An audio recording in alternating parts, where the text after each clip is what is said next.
Welcome to Well Good Movies, the podcast that gives you the movies well worth watching, even if there are some duds along the way. Combining questions, trivia, and games, every episode we're challenged to watch a piece of film history to decide whether it deserves to be remembered for all time in our movie vault. With every film chosen in our previous episode, it's the perfect way to watch and discuss along at home. But don't just take my word for it. Here's a snippet of what to expect in today's episode. That was quite scary in 2022, and they're like, you mean that our phones can hear all our conversations and listen to us? And I'm like, oh god, like when it listens to our, like advertising and stuff, I was like, the Dark Knight saw it coming. I mean, given the story I told you before we started recording, yeah. I'm kind of used to that as a concept of we can be listened in on at any given moment. True. So are you saying your mum is Batman? I swear to God. All right, Mr. DeMille, I'm ready for my close-up. Are you not entertained? I'll be back. Here's Johnny. You're a wizard, Harry. They call me Mr. Tibbs. I'm Batman.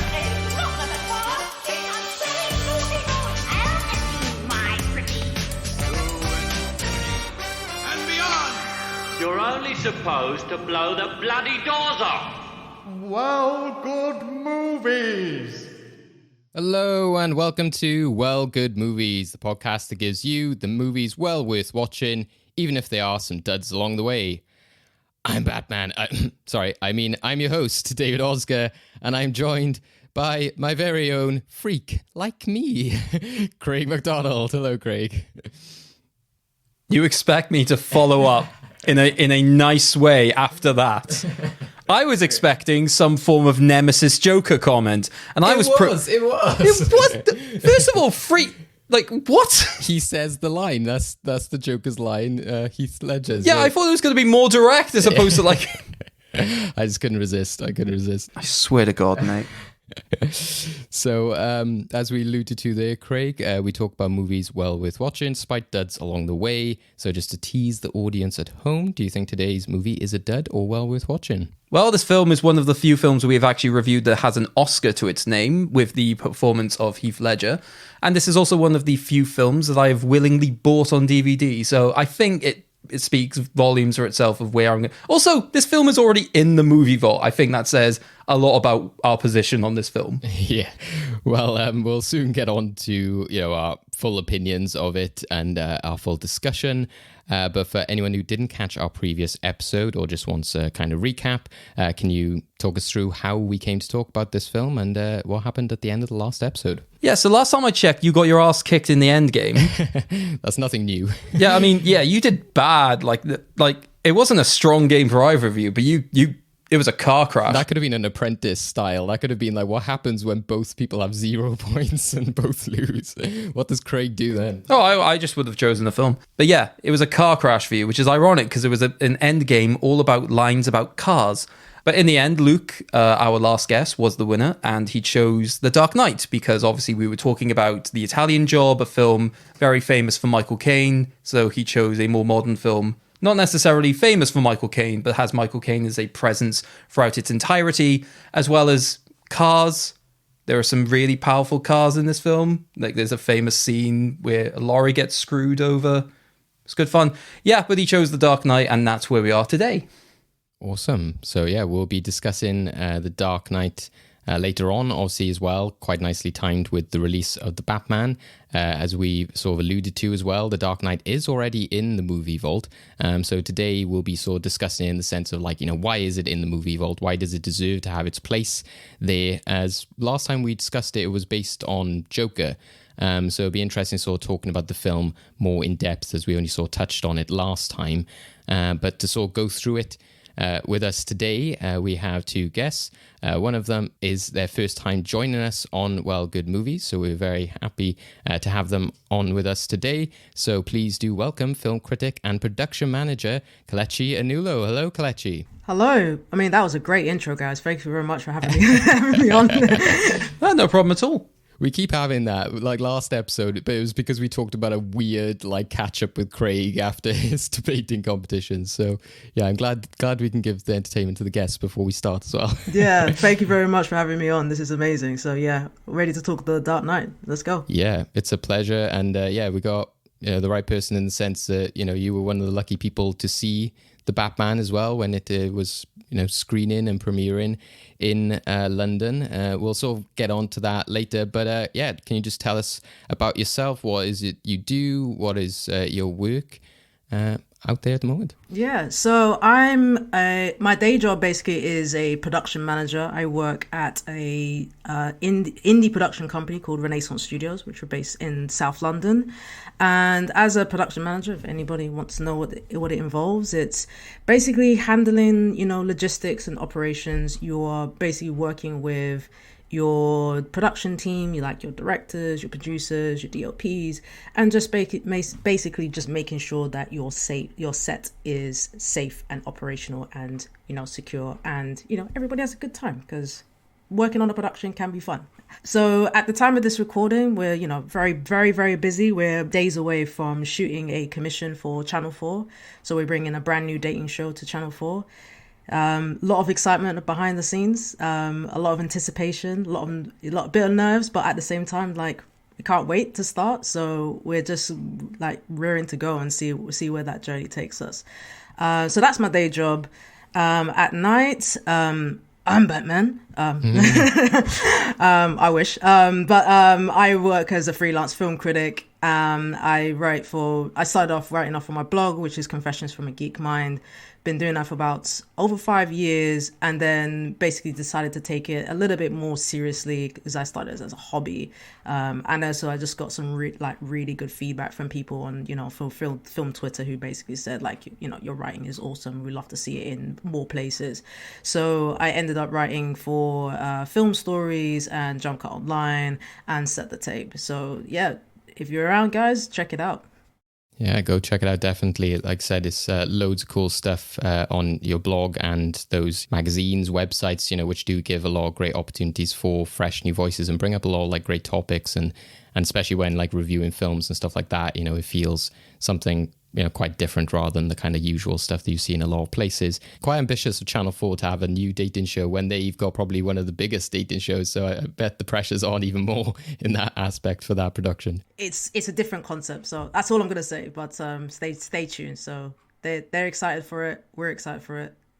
To be fair, if there is one channel that I think dating show, I do think Channel 4, because they have a number of different concept shows, right? Yeah, I do appreciate the courage of them to be like, yeah, we're going to put on first dates, then straight after that, Naked Attraction. You're like, oh, wow, this is quite different. So yeah, they're fair play to them. But you mentioned there also your blog, Confessions of a Geek, etc. So, which is always great. We love to have movie geeks on the podcast. So just to get to know you more as a film fan, what are some of your favorite genres and movies? I love all genres, as much as I'm a geeky by nature kind of person, but the one genre that I do gravitate towards is science fiction. I love how it's very experimental in a sense, and it has a very wide spectrum. You can have your fun, escapist type of fantasy, sci-fi adventures like your Star Wars or your Guardians of the Galaxy, and then on the other end of the spectrum you have your existential crisis, philosophical, makes you question what the world is and how crappy it is or how close to reality it is, and you think of like films like 2001: A Space Odyssey or Interstellar, even something like Dune. So I'm always gravitated by just big epic scale cinema, and the one film that definitely changed my mind or geared me towards that was Ridley Scott's Blade Runner. I saw that as a kid, didn't necessarily always understood it when I was a kid, but I was hooked on the visuals alone, and that made me more curious to delve deep into that lore and how science fiction is so expansive in that way. It just taught me to be curious and just kind of think analytically. So I hold a huge debt to what the genre does and how it influenced my writing, because I love to think deeply about things. Yeah, I love the idea as well of like films or opening people up to be curious. That's a really like nice concept as well, of just sort of like questioning more within the world rather than just being like, oh, this made me realize that I like this or I like that. But it, you know, film can also be a gateway to sort of like be like, oh, I've never known about this, or like maybe I should be like more open-minded about certain things, or, you know, sort of, yeah, just experience the world in different ways, or so put different perspectives on the way that you read situations, etc. And yeah, I think that's one thing I love about science fiction. And it can also happen with like animation as well, is that idea of like you can bring big important topics and things that are going on in the world, but put it through like a different lens, so that you can be like, oh, all of this is like an analogy for this other thing. But, you know, it depends on whether people want to read it that way. If it's something like Star Wars, it's like, hey, you've still got your fun lightsaber jumping around kind of action, but, you know, at the same time, there could be some quite serious political messages underneath it as well. But yeah, that's definitely the case with a film like Blade Runner. So yeah, we look forward to discussing The Dark Knight with you, Kelechi. As we mentioned at the top there as well, you have seen The Batman. Just quickly, very quickly, your thoughts on The Batman, just because I think it might be important for today's conversation in terms of maybe how you feel going into The Dark Knight. I rank it highly. I gave it 4.5 stars. No pressure, guys, if you haven't seen it. But it's a very different interpretation of Batman. It's, if you think of very loosely how maybe a little bit light how The Dark Knight is with Nolan. Not to say it's not dark or anything like that, but you go and watch Matt Reeves's version, and it makes Gotham a lot more seedier, a little bit more corruptible, a little bit more like almost in a sense Blade Runner, very rain drenched. No one is innocent, including Bruce Wayne, and it makes it much more. I think there's something there that I think ties in neatly in how you see Batman and why someone would transform themselves into that Caped Crusader and fighting for, you know, for justice, or in this case, vengeance, which is Robert Pattinson basically using every criminals that he sees on the street and thinking that every person he sees is basically the person who murdered Bruce Wayne's parents. So that in itself is quite interesting. It is free. It's 3 hours long, so it's a bit of a, you know, sit on bum seats, don't drink too much. But there is some really good world building in there that I think opens the door for what will happen in the next one. Fingers crossed. But it's kind of inevitable. But I think there's a start of something really, really special with that. But it is only the first chapter, whereas, you know, The Dark Knight is the middle chapter of an excellent trilogy. So I think the Batman will take a bit of time to kind of seed into the cultural zeitgeist until we see the second one, which is inevitable, and then we'll know where it is in terms of how we measure it as the all-time greats. But I rank it as my 4th favorite Batman film. Oh, okay. Yeah, so I think, yeah, it is quite similar to something like Batman Begins as well, like you said, in similar of it, you know, its start in a trilogy, etc. So yeah, I'll definitely be interested to see how things have changed as well since The Dark Knight, like how now that approaches like different characters, or like the, you know, how it's maybe certain messages or different layers to it. Will be an interesting sort of comparison to sort of look on, especially after some of us have seen the Batman. But yeah, all fun stuff that we'll be covering today. Next up, we have a returning guest, but crazily enough, this is the first time they're actually discussing a film on this podcast, but yet they've joined us 3 times. Joining us now is our good friend and writer, Paul Hunt. Hello, Paul. Hello. Hello. How are you doing? We're doing good. You looked almost as scared as one of Batman's enemies there when the mic wasn't there. It was the fear of not being able to find the mute button, even though it was right in front of me. That's actually, it's kind of like Scarecrow and everything, isn't it? That's going to be a future villain. It's just like the mute button. So, Paul, it's been a while, but yeah, how crazy is it that you've never specifically discussed a film on this podcast despite joining us?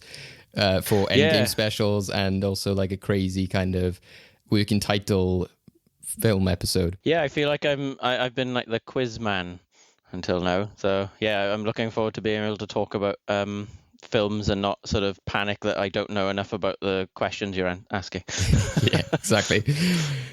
So, and yeah, because it's been a while since we've had a chance to catch up with you, and obviously because you are a writer, then I guess, you know, you love to check out sort of television, films, see, you know, what is providing that great examples of writing. So what are some of your favorite watches of the past 12 months, or what are you watching at the moment? What are you looking forward to watching?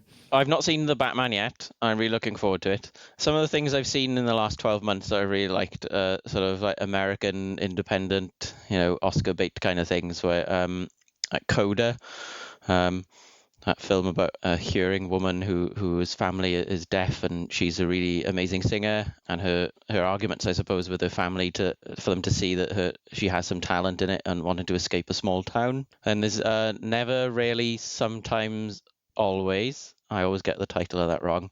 And that's a drama about two teenage girls. One of them discovers she's pregnant, and they decide to go to New York so that she can have an abortion. And it was really well handled. I liked how it was not melodramatic. It was just sort of very realistic. And then a couple of weeks ago, I saw Jackass Forever.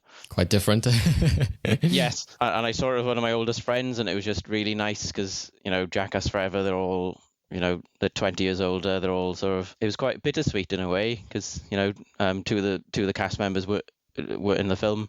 Obviously Ryan Dunn passed away, and then Bam Margera just wasn't in it. But yeah, it was strange to see it with a friend I'd seen the first three with in various stages of our life. So even though it was a lot of penises being crushed by things, it was quite nostalgic experience. And then on TV, I've been enjoying This Is Going to Hurt, the Adam Kay medical drama. But I think the thing that always gets me is people are really talking about how it's quite innovative in terms of its tone and comedy. But actually, to me, it's just ER. It's just that in Britain, our medical dramas are very po-faced, and it's nice to see British drama bring that kind of American feeling to stuff. So yeah, people who going on about This Is Going to Hurt being like really great, I'm like, yeah, it is, but it's ER basically in tone. So yeah, that's what I've been up to recently. I love the idea of like an American coming over here and being like, what's your version of ER? I'd be like, Casualty? And then watching it and just be like, this is not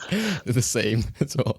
They're very much like soap operas, which like even the concept, I think Colby City's ending now, isn't it? But they're like, oh, they're in the same hospital. You're like, only we could come up with this. And America's just a more dysfunctional society. You're going to have guns. It's just generally more dramatic for that kind of medical thing. But there was an episode of Screen Wipe USA, I think, and Charlie Brooker got an audience full of Americans together to show them the bill, and they were falling over themselves because obviously it's just British coppers walking down a street saying, please sir, there's no guns, there's a baton perhaps, but that's about it.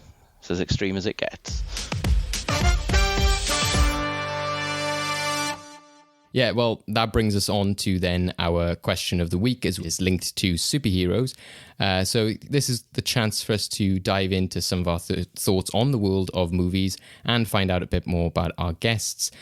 So our question of the week is, with representation at such a turning point on screen, why is it more important than ever to support the films that champion it, especially within the within the superhero space?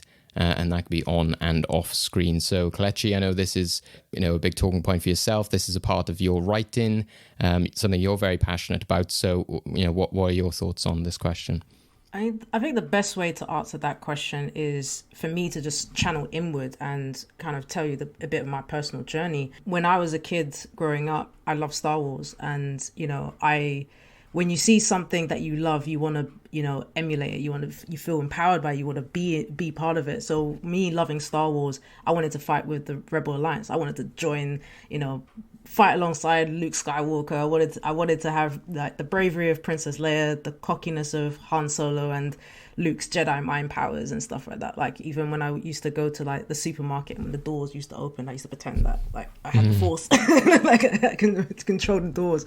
But you get to a certain point, as you get older, where you realize that you are, as me, as a black and female film critic, but as a kid, you start to realize that you are kind of sacrificing a part of your identity and your personality, and shaping it and molding it around characters and personalities that don't look like you.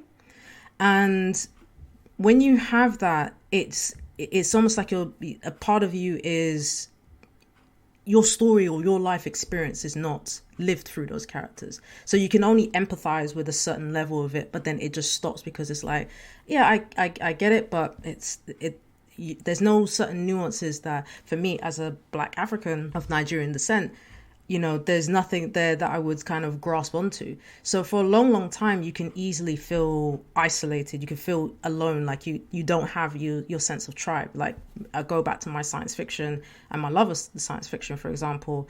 Most of those stories are about, heroes or, the one or whatever, but they're all finding their people, their tribe in these grand stories. So in a sense, I didn't necessarily find that. And what happens is that because of that, the stories that are told when you do see someone that is finally representing you, because they're told from a different perspective from yours, you end up getting characters who end up being stereotypes or tropes. And that does much more harm in terms of your story.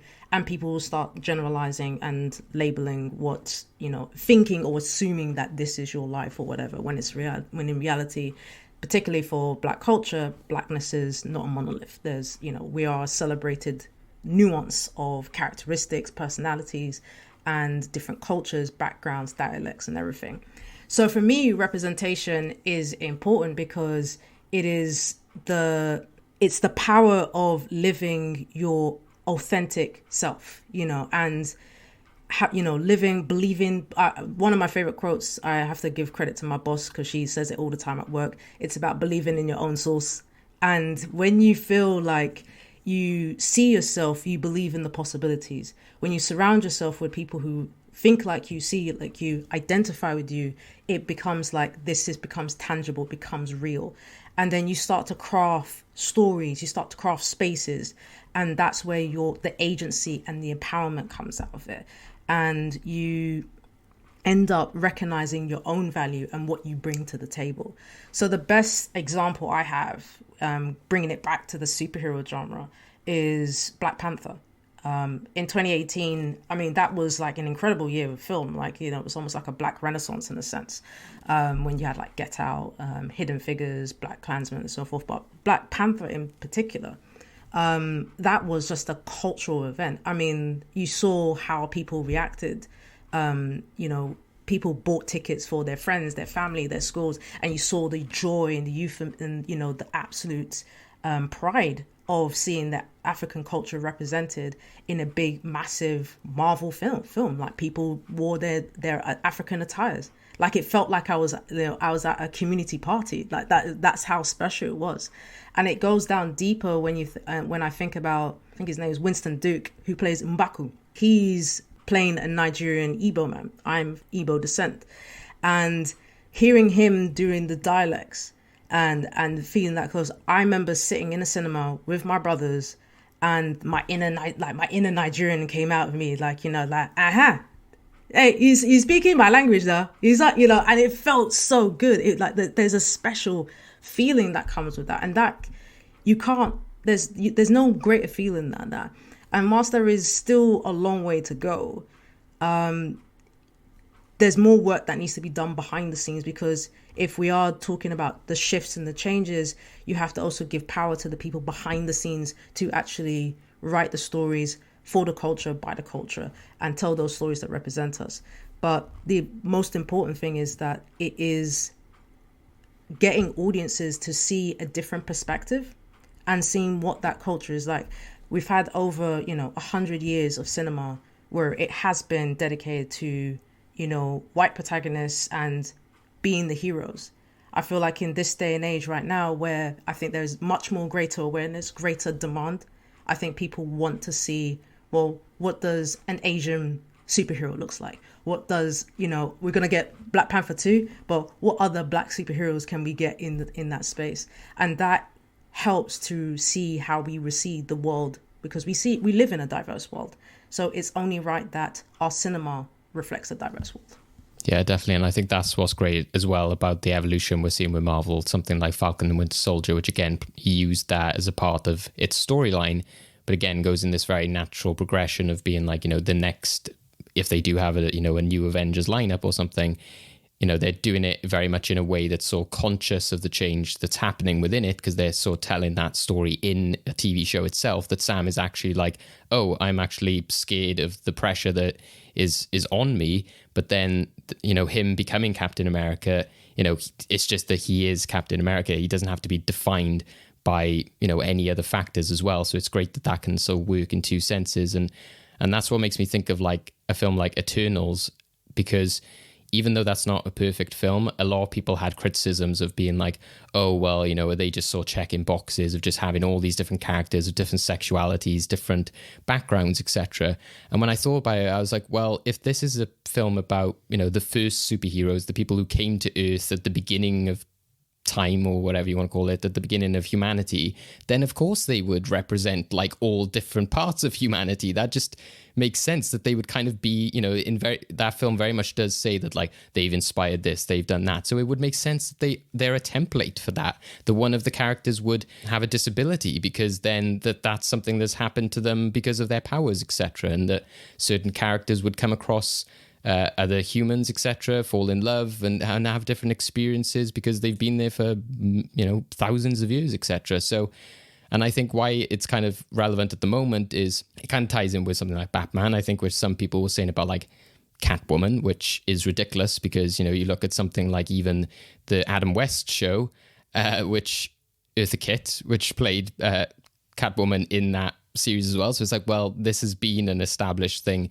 in the past. Zoe Kravitz is, I think, a fantastic Catwoman, and also Jeffrey Wright within that film. It's just like, you just see him and you're like, that's Commissioner Gordon. It doesn't matter who they are, the color of the sin. He represents that character so fantastically, because they just encapsulate the character so well just through like their acting ability as well. So it's bringing in such a natural way, I think. And there's that conversation going on with Turning Red, which I'm sure, both of you might have seen, Paul and Kelechi, because you're both so active on Twitter.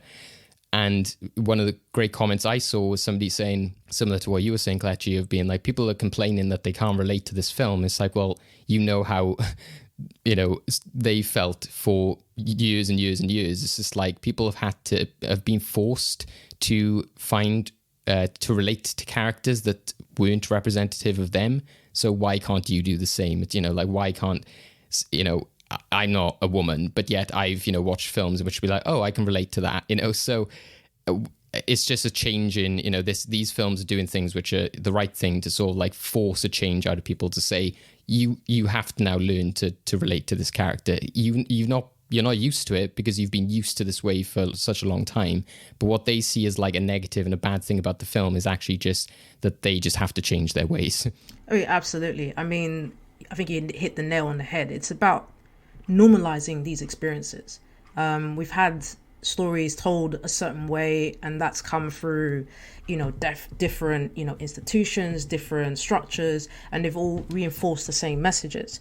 But it is about trying to break down those barriers, because it's about, I'm a Black film critic. Most of the spaces that I do go to, I'm lucky and privileged to be in those spaces. Sometimes I end up being the only Black person that's represented there. And I keep saying to myself, that can't be the reason. I can't be the only one. And you end up feeling like there is a pressure, because you're basically having on your shoulders telling the story of a film that you were lucky to get into, when in reality you are one of many thousands of Black female critics, Black critics in general.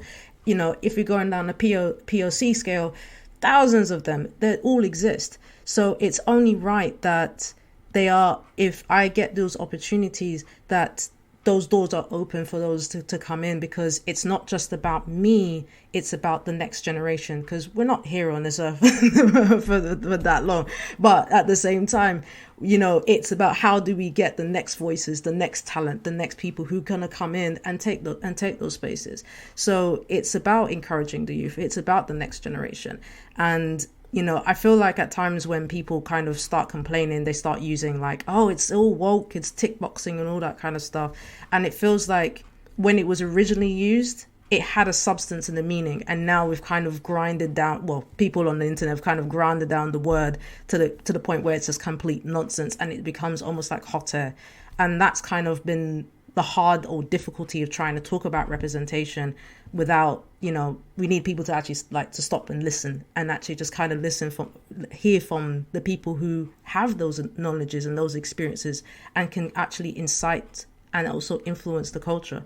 Because if we're all doing the same, or we're trying to shut it down, then we just keep repeating the same mistakes. Yeah, and I think from a writing point of view, I'm not sure if you've heard this sort of like person before or like interview, Paul, but George R. Martin, who obviously writes Game of Thrones, I think he was in an interview before and they were just like, why are you so good at writing female characters? And he was just like, I just try to write good characters. He's just like, I don't see it that way, that you have to specifically be like, oh, I'm going to write a good female character, etc. It's just so, you know, what do you think from like, you know, especially a writing perspective as well, of like, you know, that idea that, you know, it is, whether it's in the minds of like writers, you know, it's up to casting people, or whether there's then deliberate efforts as well when you're telling a certain story. Yeah, I think empathy has a lot to do with it, and I think, you know, a lot of audiences who will complain that things are woke or whatever, they lack the empathy to identify with some of these stories. So, I saw Red, and it wasn't that hard to identify with her because I was a teenager once, although I wasn't a teenage girl. I understand a lot of those emotions you will have, and when you're writing, I think there's a lot now about authenticity, especially when, you know, commissioners are asking for stories, you know, why should you tell this story? And when I'm writing a story, I do think quite hard about how I can be more representative without making it tokenistic, because I think that there are certain stories that I just couldn't tell as a white straight man. I don't think I necessarily have the right to tell certain stories, but then there are other stories where you may think, well, the ethnicity, the gender of this character isn't that important to the story. You know, it doesn't have to be a white man. And I think, you know, often when you're writing scripts, I think there's an assumption that characters' ethnicity will always be white, and it's often on writers to state if they're not white, which isn't the right way to go about it, I think. And it's just figuring out a comfortable way, I suppose, of pointing out where you may want characters' ethnicity to be anything you want. I think in like the Quantum Leap reboot recently, they were casting for the main character and they said a black or Asian man.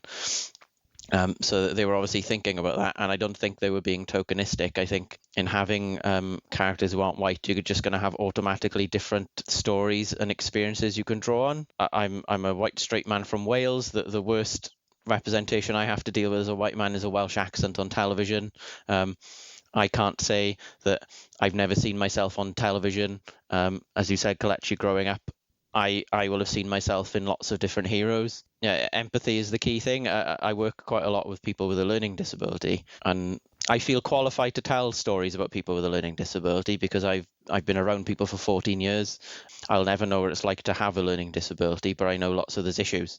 So I would feel very comfortable, and I have in fact written lots of stories featuring characters with a learning disability. But then it's my responsibility, I think, to think about whether I'm the best person to tell other kinds of stories. You often see on social media, you know, white male writers complaining that they can't tell stories about characters from different backgrounds, but actually you're not going to be the best person to tell that story because you have no idea. You might be able to empathize, but you really need that first-hand experience. And like Kelechi said, it's stories by the culture. In the same way, I get very offended when I see, I don't know if anyone saw The Accident on Channel 4 a couple of years ago. The accents were ridiculous, and I know that's a really ridiculous thing to get upset about in terms of representation, but you know, if that irritates me and it's just about accents, I can't imagine what it's like for black writers or gay writers to see straight people or white people writing these stories. There's no awareness from people and that experience. You know, it's definitely the case. Sometimes it's been done in a bad way, but I think a lot of the times then it's done right if there are those projects in which they say, you know, they've had this consultation with that community, at least, you know, there's that effort to sort of understand it. You know, I think of films like, again, I don't know too much on like the sort of directors or writers, but, you know, like Sound of Metal or something like that, there was definitely that inclusion of like the deaf community. You've got a fantastic like actress like Lauren Ridloff who's there, who, you know, is deaf herself and can sort of add that authenticity to it. I think the man who plays the sort of person who runs the deaf community sort of rehabilitation program that the character goes to, he grew up with like sort of deaf parents. He understands that community, so he could almost bring that into his performance as well. So that's such a big part of acting, as well as, you know, like writing, directing, all of that kind of stuff. But even then, I can also list bad examples of this happening. I think a couple of months ago, a sort of large amount of my time was taken up with reading up about the controversy around Sia's film music. Because I think in some respects, Sia tried to do the things that you said, tried to do some element of, I think, somebody she knew had the condition that the main character had, and even then just propagated an absolute awful amount of harmful things. And then when criticized for it on a number of grounds, quite dismissive in tone as well to a variety of different people, including telling autistic actresses on Twitter, like, well, maybe you should get better at acting and then you get in films. It's just, So I also just think that there's a danger of people.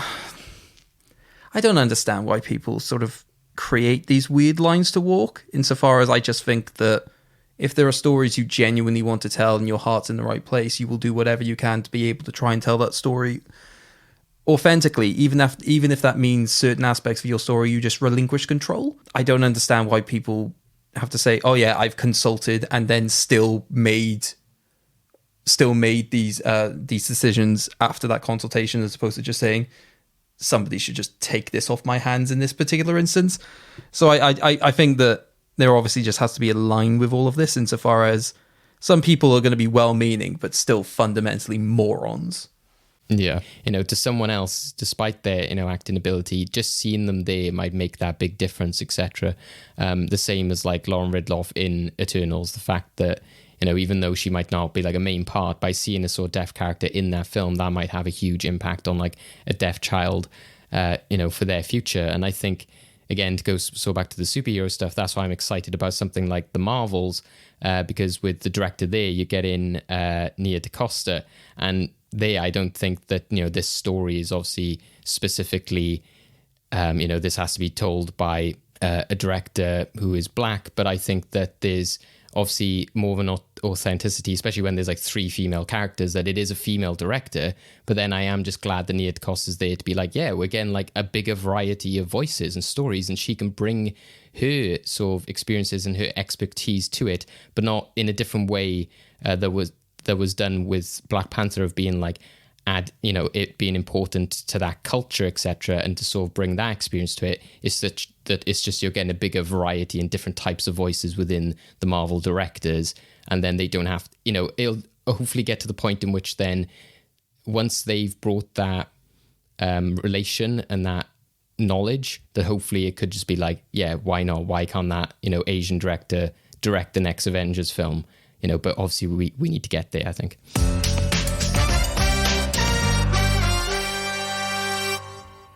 As we said, we're, you know, looking back on The Dark Knight today to kind of, you know, remember, you know, Heath Ledger's fantastic performance. It was very much like the rise of Christopher Nolan's career, very much in terms of him being more of a named director. And I guess people take in superhero films a lot more seriously, as Craig said, because it was an Oscar-nominated film. So Oscar-winning film. Well, yeah, okay, so winning in the actor's sense. But yeah, but like, a lot of people do say that Dark Knight should have had like a Best Picture nomination, but we'll get there. So, The Dark Knight, out in 2008. As I mentioned, it's directed by Christopher Nolan. It's starring Christian Bale as Batman / Bruce Wayne, Heath Ledger as Joker, Aaron Eckhart as Harvey Dent, Michael Caine as Alfred, Maggie Gyllenhaal as Rachel, got Gary Oldman and Morgan Freeman in here as well. And the sort of brief synopsis of this is: when the menace known as Joker wreaks havoc and chaos on the people of Gotham, Batman must accept one of the greatest psychological and physical tests of his ability to fight injustice. So, yeah, we'll start off then back to yourself, Kelechi. What is your thoughts on The Dark Knight generally? What is your reactions and your experiences with it? I know you kind of went through like a Batman rewatch in preparation for the Batman as well. Was that kind of different watching it before this film, like over 10 years later? Yeah, I mean, it's interesting to see how every director takes on Batman. And I think it's a testament to see, or put it in other words, why Batman has endured for over 80 years. And it's because of what these like directors have brought to the table. So if you think about Tim Burton, he brought that kind of gothic playground with Gotham, and Michael Keaton, probably not the greatest of Bruce Wayne's and Batman's, but at the same time, there's a quiet introspection that he does that I think makes him like a cult favorite. And then you fast forward onto, well, I'm blatantly skipping over Joel Schumacher ones because they're my least favorite ones. But like at the time, Batman Forever was one of my favorite Batman films. Like it was the first Batman film I saw in the cinema. But when you think about the Nolan trilogy as a whole, you lose the campiness, you lose the kind of almost like Warner Brothers at the lowest ebb, in terms of what happened with Batman and Robin. Like they thought the success of Batman Forever and thought, yeah, we'll go in the same direction. And clearly, like, no, we went a little bit too far. And then if it wasn't for that, we wouldn't have gotten, I would say, probably one of the greatest trilogies in cinema history. And particularly with The Dark Knight, probably one of the greatest films ever made. Lofty statement, but it is true. And I think it's a combination of several factors. You have Nolan at the beginning of his peaks of his powers, being an event director. I think that's very rare, especially in these days now, where like I think a lot of people more gravitate towards corporate IP and like, oh, I'm going to see an Indiana Jones film because an Indiana Jones film is out. It's like, no, it's like saying, well, there's a new Christopher Nolan film. Yeah, I'm definitely going to go and see a Christopher Nolan film. You've got, even though it was the sad death of Heath Ledger, but what a great performance to kind of leave on the screen. And, that is probably one of his, his best roles that he completed, and gave probably one of the definitive, most scary, unhinged Jokers that's ever been on screen. And you've got the grounded take of Gotham, bringing it right back down to earth, stripping out the campiness, bringing in the, almost like this kind of, like, you can look outside your window and say, yeah, Batman can exist there. Like, there's a billionaire's going out there at night, trying to find justice and making Gotham safe. And you have to give big kudos to Christian Bale, because he's the one who's ushered in through those changes. And I think in this one particular, where it's an antagonistic relationship between Batman and Joker, and obviously Joker does get the amplification because it's the Joker. There's a kind of understated or quietness that Christian Bale does in his performance, where it's a reaction to what he does, and it's almost like there's a powerlessness, but it's also him almost going that distance to actually, almost break those rules. Like, in a sense, like how Batman Begins, I know the whole Batman doesn't kill thing, which is quite funny when you look at Batman Begins, like, I don't have to save you, but I don't, like, I don't kill you, but I don't have to save you, that scene. And then it kind of comes back to saying, well, what is that one rule, and how he's pushed to those edges to, like, what will you do to take down someone who's literally a psychopath? And when you've got a film that is based on one of Christopher Nolan's favorite films, like Heat, you have something that's a very perfect storm or tonic of a film that has lasted the ages. And I think that's the reason why we keep returning back to it, because it is a film that has changed cinema. It has, you almost have to think of it before, like, the comic book boom, with the MCU. You have to take it as a film that is not connected to a massive universe. As a standalone, it works. As a trilogy, it works. And that's why I think it's still powerful today. Yeah, definitely. Like, so much has changed. And I think you are right in the sense of, for me, it's similar to something like Mad Max in the sense of like, if somebody said to me like, oh, you know, is this one of the greatest sci-fi films ever or something like that? I'm like, well, I don't really think of it as like sci-fi. It's not like typical of a genre. It's hard to sort of put it in a box. Whereas you could say, is it like one of, you know, is it this fine example of cinema and film? Like, yes, you know, it exists on its own. Whereas if you think of like one of the greatest superhero movies ever made, then yeah, you might go to something like your Avengers, or, you know, even maybe the newest Batman film, because I suppose it's so like more representative of what the comic book experience is like. Whereas like this Batman, I think, is very much like its own thing. Like you said, it's a Christopher Nolan Batman approach, and that's what's great about adapting these IPs, is that you can have your different versions, and especially with a character like Batman, which has changed so much throughout the generations, to go from Adam West to like where we are now. You know, it shows how crazy and different that character can be. So I think for me, I think of it in that sense. I think they did change comic book movies ultimately, but it's funny how you see again like the MCU as a kind of timeline of like the last sort of 10-12 years, and the posters gradually just get more and more colorful, because like Iron Man, Thor, they were kind of going with this kind of post Dark Knight, you know, like, oh, it needs to be a bit darker, it needs to be a bit grittier, and like gradually things have just turned more fun and light and glowy. And I think that then when the Batmans come out, it's like, no, look, it's fine to have both. But yeah, when I think of like the Dark Knight and that trilogy, as you said, it's something very much on its own. Paul, did you sort of see this when it originally came out? How do you find, you know, things have changed? Is your opinion changed at all? No, I saw The Dark Knight when it first came out, and I think to me, like Kelechi, the first Batman I saw at the cinema was Batman Forever. Amazing soundtrack, by the way. Seal song. And I think all the Batman, I don't know if that's the right thing, Batman films, up to Batman Begins, they all felt like adaptations of the Batman comic to some degree, especially the Joel Schumacher ones, and they very much felt like they were just on a soundstage in a studio. But the Nolan Batman films, they really felt like they were almost the reverse, like they were the real life story of what happened, and then someone maybe made a heightened comic book version of it as a comic book. It felt like a grown-up Batman. I was born in 1983, so I would have been 6 when the first Batman came out, and I was a teenager, obviously, then with the Batman Forever ones, and they felt like they were aimed at the age I was then.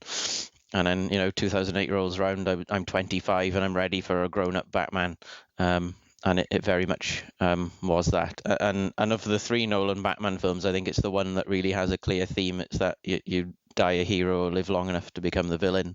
And I think that's because that's so clear in the film.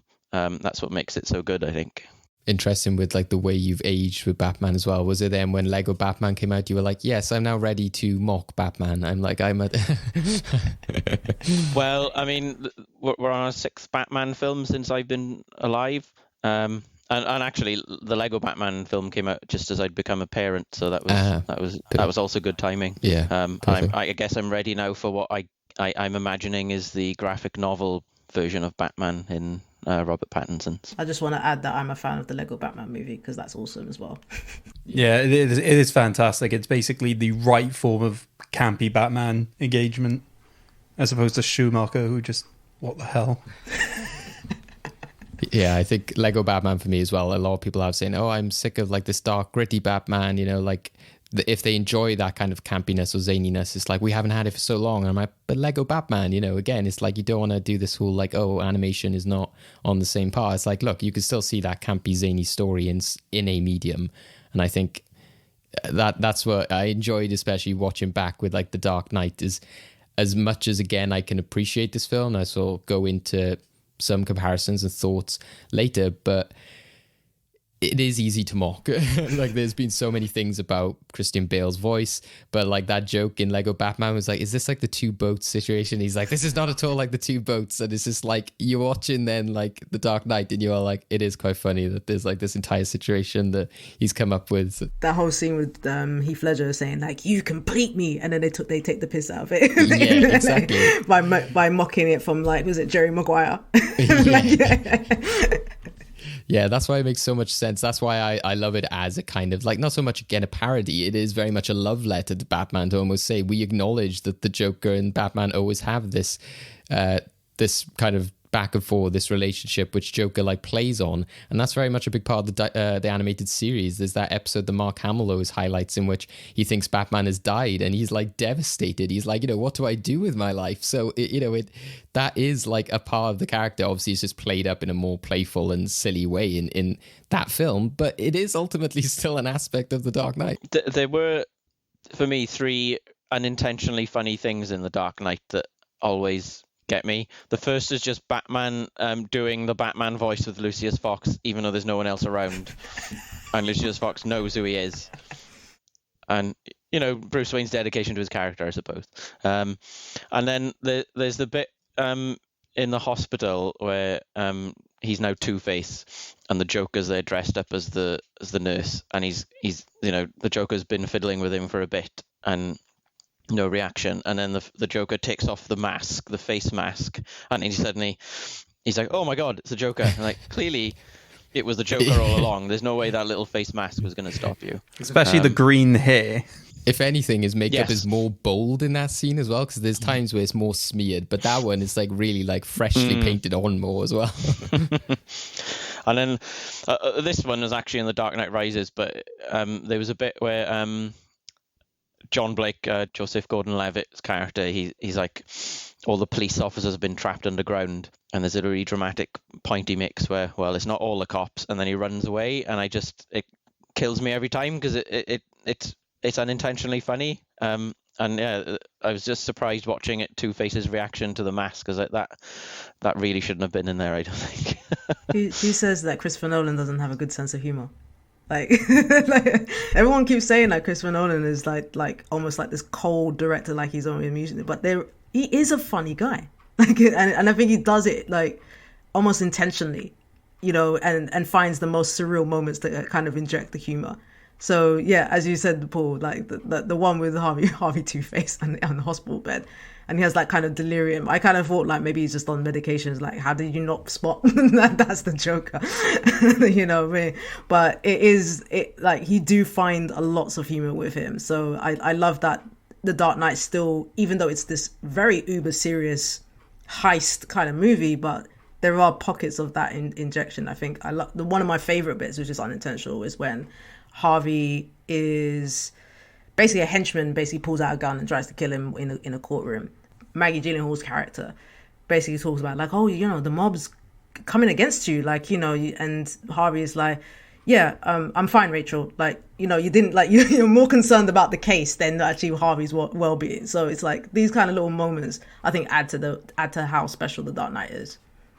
Definitely. I think the Marvel films themselves are funny, but like the thing about the Nolan Batman films is the films aren't funny, but the characters are, and I think that's what makes it, that difference in tone makes it such a good film then as well. Yeah, it comes off as very understated, which means that you often pick up on it a bit more as opposed to something with Marvel where you're sort of expecting it all the time, so it can just sort of like breeze by you in certain situations. Well, that's what I find surprising with Batman is there's still this kind of like formula almost to it as well, that, even though what I like with Warner Brothers is that they are like, this Wonder Woman film can be completely different to a Batman film, and what we're getting with this trilogy and possibly as being suggested by Matt Reeves with the next one is that like, no, this is within its own world. We're not going into this whole like, crossover sort of stuff. And it gives that creative freedom then to sort of control things a bit more. But it's surprising how many kind of similar beats that you come across.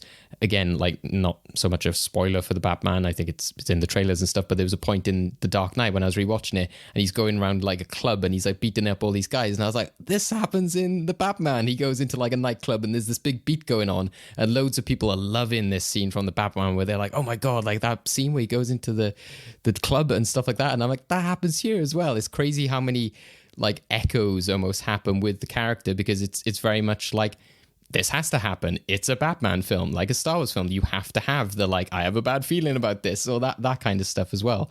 And I think the Christopher Nolan understands that. There's also that kind of assumption of like, oh, well, he's just making a Christopher Nolan film. He's taking this away. He's taking that away. It's like, no, like I'm pretty sure in this film, isn't there like a reference to like cats or like a cat burglar or something like that? There's still like your references and stuff thrown in there. I mean, you also just have to look at how they even lead into this film in the first place, right? Because obviously, if you look at the end of Batman Begins, it literally sets up the intro of this film with just the Joker playing card. So they're even aware of the fact that they have to do those sort of references. That, and also just the fact that this trilogy then ends up having just Scarecrow present in all 3 films is just a weird little touch. Yeah, that's why I appreciate about this trilogy as well, and why I was a very much, again, without going into The Dark Knight Rises, but a lot of people had problems with it, but I enjoyed it as this sort of like tying things up. But watching The Dark Knight, I was kind of reminded, like, this is how well you did set up this world and these narrative beats and these storylines that Nolan was able, it wasn't a kind of like with other trilogies in which they've been forced to come back and tie things up, in a haphazard way, maybe like Rise of Skywalker or something. With there, I felt even though Nolan maybe wasn't like, oh, I'm not interested in another Batman film, he still laid all the groundwork for a third film, especially through the end of this film. So, as you said, Craig, Batman Begins, while not technically an end credit scene, it's definitely one that I think of like one of the strongest sort of like ends to a film to get you excited for the sequel, but not in a way of like, I think of it as part 1. That Batman Begins still exists on its own. And it's the same here with The Dark Knight. When I rewatched it, I was like, whoa, I forgot how much this sets up The Dark Knight Rises, how much of that big ending it has of like, he's on the run, they smash the light. Because I think that smashing the light scene was like in The Dark Knight Rises trailers. So I kind of associated it with that. When I saw it here, I was like, they were really ambitious in terms of like setting things up massively. But again, I just appreciate the way that he's still able to kind of have the films be their own thing. And those themes, like you said, with Scarecrow and stuff, it's that those themes of chaos and, as you mentioned, Paul, like the, becoming the bad guy, all of that runs through clear in all 3 films. And I think that this film definitely does encapsulate a lot of the themes and the topics he wants to discuss. Yeah, and I think, Christopher Nolan can end a film, certainly. The films of his I love the most are the ones where the ending, it's not the end of the story. It hints at something else going on, and obviously that happens quite a lot in The Dark Knight Rises, that final shot. But even in The Dark Knight, it sort of pumps you up, and it makes you really excited, even though the story's come to an end and everything's wrapped up. You're ready to see what's next. Yeah, that happened in Inception, and that's why originally I was like, I had to rewatch Inception to be more on board with it, because originally I was just like, right, we know all of this, they're out of the dream. And then when that spinning top thing, I was like, what? No, I can't take this. And I was like, no, you can't do this to me, Nolan. Similar, I guess, with like Interstellar and stuff like that. But yeah, I came to appreciate it later on. Kelechi, what are some of your like favorite themes and stuff that get brought up in this, or like the sort of like moral dilemmas and stuff? Because I think for me, when I went to watch this and everyone was like, it's the greatest thing ever, I was like halfway through it, and I remember originally, and even still on rewatch, being like, yeah, I'm still not sure what it is about this film. And then it just gets to like the middle and you're like, oh, right, I remember now. I think, first and foremost, it's a film about escalation. Like, as, you guys mentioned before, at the end of the Batman Begins, it's Kevlar, they will come around with armor piercing rounds, and then obviously teasing with the Joker card and, was it a taste of theatricality and so forth. So I think it's the themes that I think resonate more is about how the film escalates and how Joker builds all these seminal traps and moments that it's almost like a one-up gamemanship. Like, it's almost like a twisty-turny game. Like, I will never get over what they did to Jim Gordon, and like the kind of like, oh yeah, you've killed him, and then there's a good long period where you feel like, oh my god, you guys have changed the whole mythology of of Batman. Like, what is Batman going to do without a trusted allyship? And then you bring him back, and then it's like, oh my god, like, oh, Batman's got the one up, and then it's like, no, Joker's got the one up. And I think that in itself is how the games that they play. That's one of the things that stand out strong to me. That's the strength to the script. And I think other themes I think of, it's a film that is also a post 9/11 world. You see a lot of that analogy of, the burning fire trucks and so forth. There's a lot of kind of feeling of, we're backing the police, we're backing our, there's a city on the siege kind of feel. And we want to save the city, and you have Harvey Dent being pegged as, you know, the White Knight. If you think of the Dark Knight as being Batman, you've got the Harvey being sort of like the white savior, you know, like he can save Gotham from the crime and so forth. But Harvey always siding with, or flirting with the dark side is what kind of sets up the tragedy of the whole thing. Is basically Joker saying, well, my long game was not to just play games with you, Batman. It's to show you that your hopes of pinning on your ideals on Harvey Dent to save the world, or save Gotham to be specific,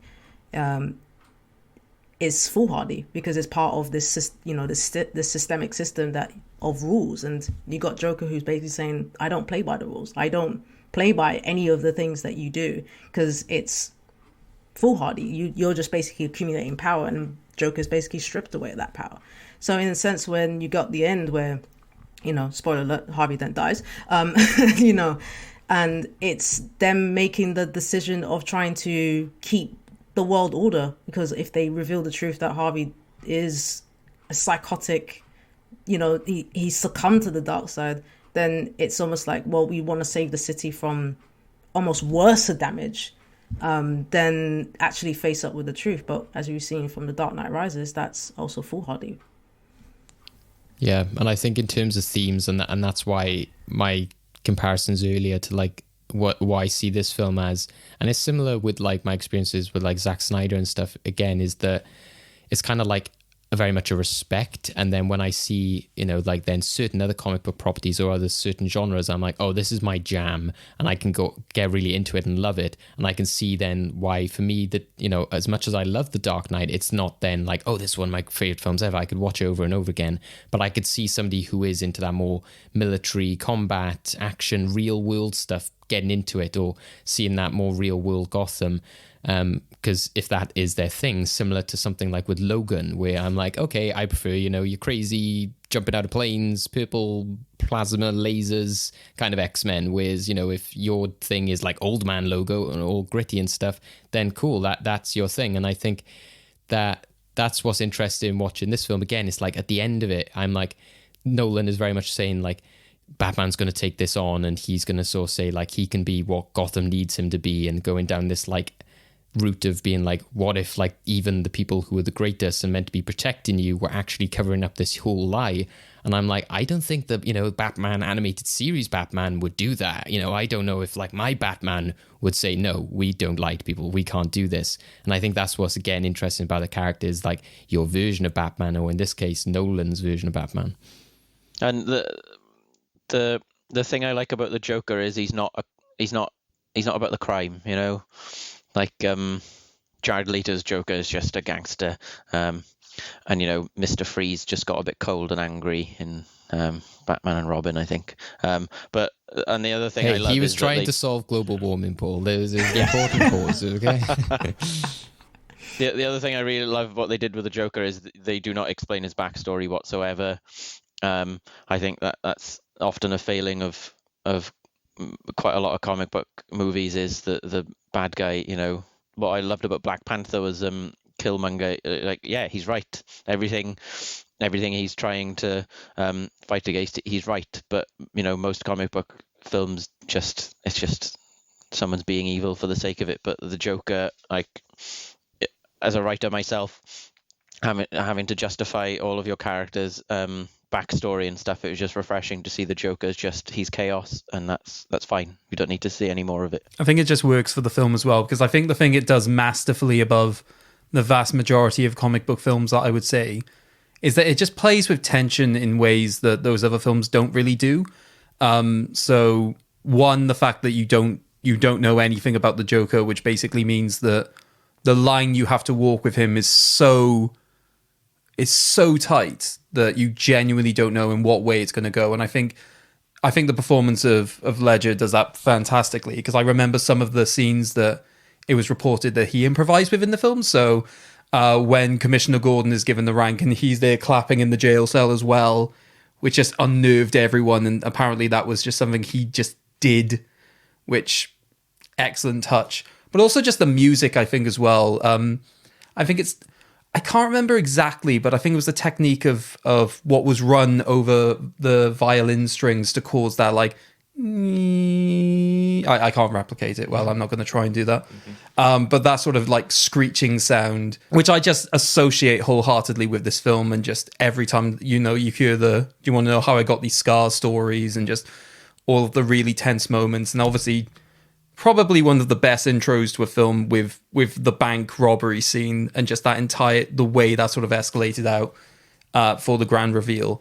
I just think that those moments sort of do an absolute great job of just putting you on edge throughout the entirety of this film. Even the more conventional sort of superhero film moments, such as, say, I can't remember the character's name, where they basically fly and get the guy back. Yeah. And they use the technique of getting back on the plane without the plane landing. Yeah, in Hong Kong. Yeah, in Hong Kong, that's it. Yeah, even though it's meant to just be sort of, traditional fare, because of everything that's happened around it, you still feel unsettled insofar as what is actually going to happen. What is actually going to happen? What are we looking out for? And then obviously just then results with lots and lots of murder, including one of the creepiest murders with the found footage. Yeah. I think, that's what, again, like, I'm glad that it took a long time to rewatch this film in a way, because I think when I saw it in the cinema, like I said, I was you had that expectation. If you didn't watch it, like say maybe opening night or something, then everyone's raving about it and you're like, okay, let's see what the hype is all about. So you kind of maybe put more expectations on it. You're sort of judging it more harshly. And I remember watching it kind of thinking, right, okay, not sure about this, or do we have to go with this dark, grim Batman? And then, where's the meat of this story? And like kind of getting halfway through. And for me, I think that the film really does take off and work, but kind of, again, like Mad Max, in the sense that film is an entire, car chase. And as you were saying, Kelechi, it's just that this escalating, chain of events and all these traps the Joker has set up. I think it's when he gets caught that then that kind of like explains why the first half of the movie is the way it is and why the second half of the movie is the way it is. So I think that's what's like interesting to me, is that, again, it's that example of Joker kind of takes over the movie in a lot of ways. Like every time, and people say with the Tim Burton, the 1989 one, is that very much that feels almost like a Joker film, like more than Batman, in that he sort of steals the spotlight with Jack Nicholson. Happens very much here with Heath Ledger, and until eventually they were like, look, let's just give Joker his own film, because this is clearly what people love and what they need. And I think that the Todd Phillips Joker film kind of does justify that they're like, yeah, this guy, if we're going to go down this, like, this guy is a psycho aspect of him, then you need to go down this route. And that's what makes me think, if you're going to do another Batman Joker film, maybe you should, scale back the, like, he's completely crazy, he's killing people aspect to him, which is, again, Mark Hamill's Joker still has that, but I think you don't want to keep stealing the spotlight away from Batman, because I think in this film they do it again perfectly, because again, it's, as we said, he's the agent chaos, which I love that line. I love that scene he has with Harvey Dent, in which he says, you assume that I know what's going to happen or what I will do, but I don't know myself. I don't know how I'm going to react to this. I think that he definitely is like the star of the film, which is why, he won an Oscar for it. But it very much is that, like, it's that Batman-Joker relationship becomes a part of the film. But I don't know in the future if, again, something like the Batman, which is like more Batman is the star of the show, whereas I think the villains very much were the stars for the majority of the films up until recently.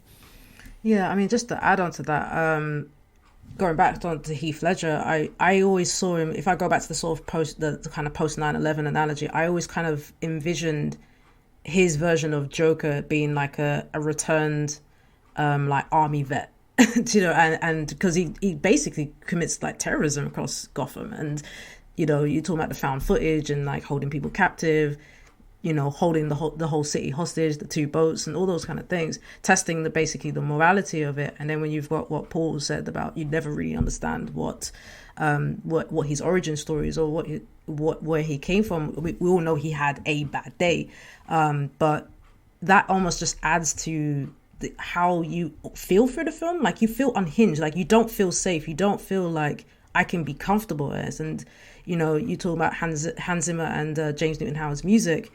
just emphasizing that, because you can never be honest, because you just don't know how it is. It's like, he's like what he says, like, I'm a dog, like a dog chasing cars, like it's unpredictable.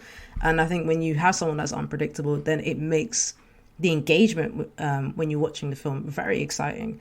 But I do agree with you, David, about the Batman and Joker. I think it is a seminal part of the relationship, but as the Batman, just to kind of fast forward a little bit, the Batman at least shows that there's more potential in the Rogues Gallery. And I think that I think there's an opportunity this time around to kind of expand on that.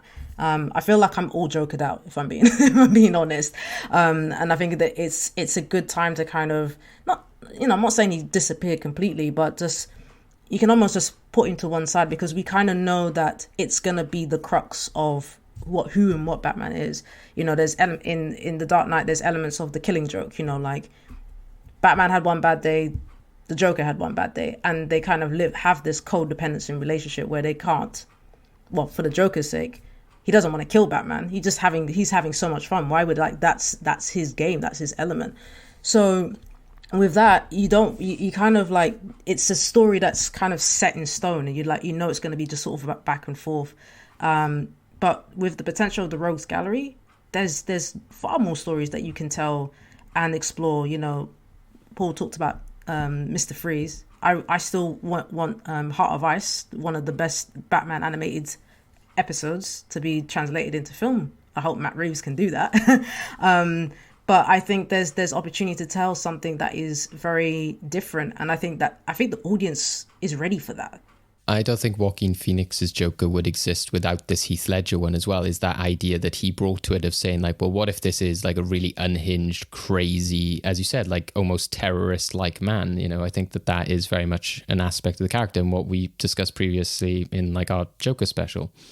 What I would say, sort of in counter to what you were saying insofar as Joker taking over this movie, I think this is where this acting as a sequel sort of works in its favor, because obviously you have the first film that basically develops a lot of the moral center of where Batman is, how he operates.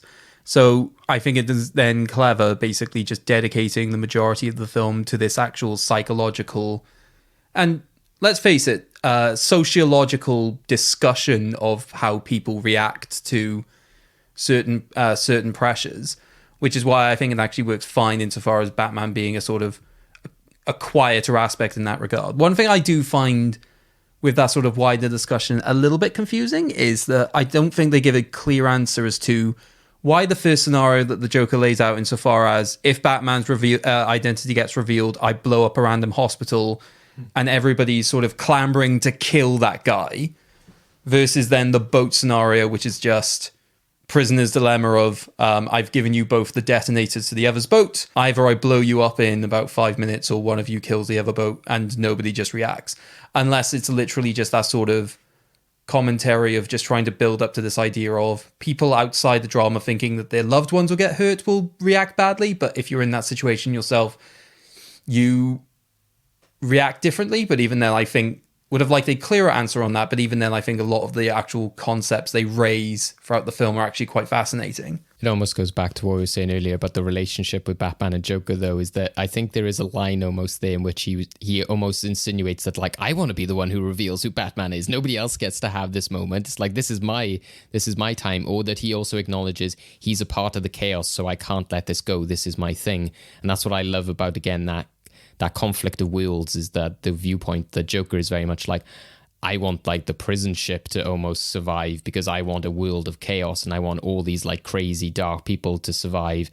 And this is just the world we live in. You know, as you were saying, Kelechi, with the scene with Harvey Dent, when he has that moment where he's saying about, you know, everyone loses their minds, you know, when the mayor is attacked. But if, you know, somebody who's unhinged or like a truck full of soldiers dies, then, oh, it's just a part of the system. And that very much reflects, as you were saying, that there's some kind of history there, but it's mysterious. And yeah, I think that's what I kind of respect about the film as well is that, and it's somewhat, I don't know if you could say, it kind of comes through in something like Tenet as well, in which it's very like theatrical, over the top, is that it's almost Shakespearean at points, especially with like Michael Caine's character. Like at the start of the film, they're very much like, right, now the inspirational scene between Michael Caine and Bruce, now the like love scene between Rachel and Bruce. It's all very much like a stage thing of like, now this, there's no kind of like natural come downs, there's no sort of like natural conversations. They go from beat to beat to beat, and that then only like helps then the end of the film, when they're very much like, now we go to the interrogation, now we go to this chase scene, now we go to this Harvey Dent, questioning his morality. So it kind of builds up all of those like events and sequences to kind of pay off, in the sense that they become these big theatrical moments later on. Paul, do you find like the structure and the sort of way it plays out kind of interesting in that way? Yeah, like what Kelechi said about escalation and chaos. Like the Joker is an agent of chaos, but however, his plan is incredibly well timed and thought out. And in other films, I would probably not forgive stories for instance, the Joker's school bus neatly joining that row of other school buses. That would be unforgivable in most other films, but I let it go because the structure's so good and it builds up to something. That there's elements of the Joker's plan later on where it's like, that's incredibly fortunate that happened to you. How did you plan that? So, as part of, even though he presents as very chaos, the structure's very, very much very tight, and it's there, and you can follow it. And for that reason, I'd forgive some of those flaws. And, the Joker, the film and the Joker does things that you just, Christ, that wouldn't have happened in another Batman film or a superhero film. He kills someone with a pencil to the head. He sets fire to all the money, and he kills Rachel. And as a writer, when I was like, Jesus Christ, that's brilliant to have gone that far, and not have it was very tense. And of course, you were thinking, well, they're going to save Rachel. Obviously, this is what happens in superhero films, but they didn't, and that was brilliant. Like Kelechi said, yeah, the escalation and the structure was so good. I forgave some of the other things. Like similar thing happened with Skyfall with Javier Bardem's character, where he happened to be in the prison and managed to arrange for an underground train to crash through the wall. The prison he happened to be in, and I probably didn't forgive Skyfall for that because the film wasn't probably as well structured and thought out as The Dark Knight. Yeah, I think, and it's just that ambition again, isn't it? The fact that, like, similar to what we were saying, like, post 9/11 world, of just that, like, if this happens, I'll blow up a hospital. And you're like, this is not something you're used to hearing in, like, your superhero fare. And so the things that he does, the things he's willing to do, and like that feeling of being on edge, I still jump a mile every time that like dead Batman body hits the window with the Joker smile on it. I'm like, oh my, every time I see that scares the crap out of me, because you are kind of like, there's this sort of like nervousness you have throughout the film, because Joker's just always one step ahead.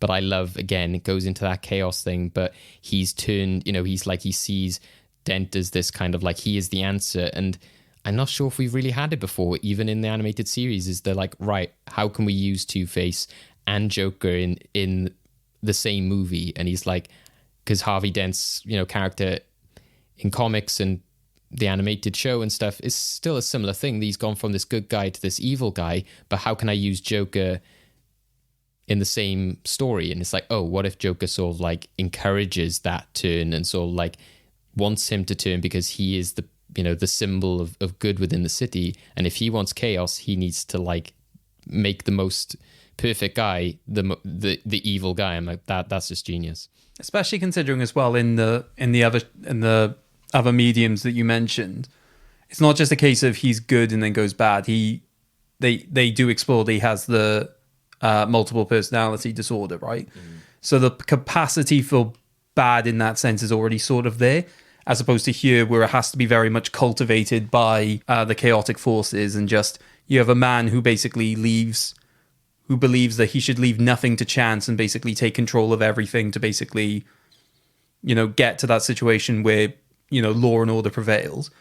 Now believing in that element of chaos and letting the bad things happen. Because I love the coin, I've got to say. I think it is such a clever thing to have utilized throughout the film, because obviously it's quite iconic for Two-Face anyway. And the way they handled it is just generally fine. But here, I just like this idea of consistently calling upon it, saying like, I need leave nothing to chance, showing us the double head, and then obviously getting burnt out, revealing like that's where he now has to let that chance come in, and all of the bad things that come with it. And that was a great thing when the film came out, is I don't think we didn't see Two-Face in the trailer, like the actual. So I remember being in the cinema and when he turns, being like, oh my God. Like me and Craig got a mutual friend who had that as a Halloween makeup once. And I was like, you have done that to a T, because they did the proper flesh eye hanging out.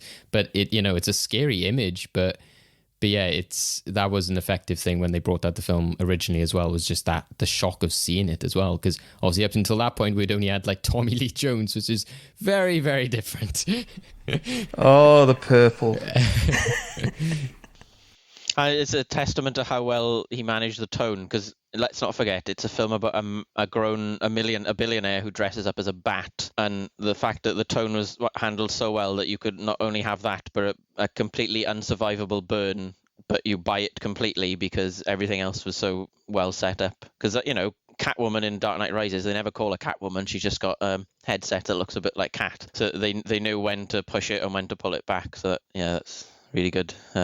Element of the film, I think. Especially also how they even use the name Two-Face, because I think they do try and suggest this idea of the police force don't like Harvey Dent because of this persona, and just you get this idea of just this something there, but then the fact that this just turns around is like, what did they call me at the precinct? Two-Face. Yeah, and he has that unhinged moment. That's where, again, you've seen this kind of more calm character before, and he's like, say it, and like Gordon's like, oh my God, what's happened to this guy? So yeah, I think that works really well, and it's how Two-Face like incorporates the film well, even though we said the Joker does almost take over the film in some sense, but he still has a lot of agency within this, even though films that have multiple villains can often crumble. What do you guys think with sort of Christian Bale as Batman within this? I was surprised again watching back, because there's often the thing of like, are they a better Batman than they're a Bruce Wayne? Are they a better Bruce Wayne than they are a Batman? And I very much think of Ben Affleck when people were saying, oh yeah, he was great Bruce Wayne. And I always kind of think then like, oh, well, I guess most of them beforehand were just great Batmen. But then when I rewatched this, I was like, oh, no, I forgot that Christian Bale actually is maybe more of the whole better Bruce Wayne than Batman, because Batman is such just a soldier. And again, sometimes I do struggle with the goofy voice, but even some stuff is not aged well, and I think even at the time was kind of dated, and I'm glad they've gone away from that, the whole like Bruce Wayne showing up with like 3 women around his arms. It's just like that just wouldn't happen anymore, and I don't think it even happened in 2008. But what I do like is like the perfect way of, again, being like, if this billionaire was doing this, again, he's doing it in a way that like he's got somebody like Lucius Fox who's kind of invest in his stuff, but they're hiding it behind like, oh, we're investing in this and we're investing in that, and you've got an actual character who's like, I know who he is. But you have that great scene then in which he comes in with the Lamborghini and like crashes in to the cars and everything and stops that entire situation happening, and then Gordon's just like, oh, thank you, Bruce Wayne, for doing this, and he's like, what did I do? I was just trying to run the light. And he was just like, oh, and I was just like, that was a perfect writing of that character, because kudos to Bruce Wayne in that he was clever enough to do that. I think any other Batman film would have had this moment of being like, oh no, is he on to me kind of thing, but they showed that he was a smart guy, he knew what he was doing, he looked at the other guy, kind of winked almost, of being like, right, I've saved you now, you owe me kind of thing. But they very much made it that he puts up the best persona, I think, that you wouldn't guess that he's Batman, because when he's at these parties, etc., he is like a completely different person. Yeah, I obviously not seen the Batman yet, but it's probably the only portrayal where there are 3 of him. There's Batman, there's the Bruce Wayne with the models crashing his sports car, and then there's the Bruce Wayne who talks to Alfred and Lucius Fox, and that's, I think, the real Bruce Wayne, and the other 2 are just personas, different parts of him. Yeah, I think just to add, I kind of see Christian Bale as like almost like the balanced package. Like he's like, I think for me he's probably the best live action Batman, and that's just because he's able to combine Bruce Wayne almost like in a kind of almost Clark Kent sense. Like you've got that separate personality in there, but when he puts on the suit, he's like, I am justice, I'm vengeance, whatever.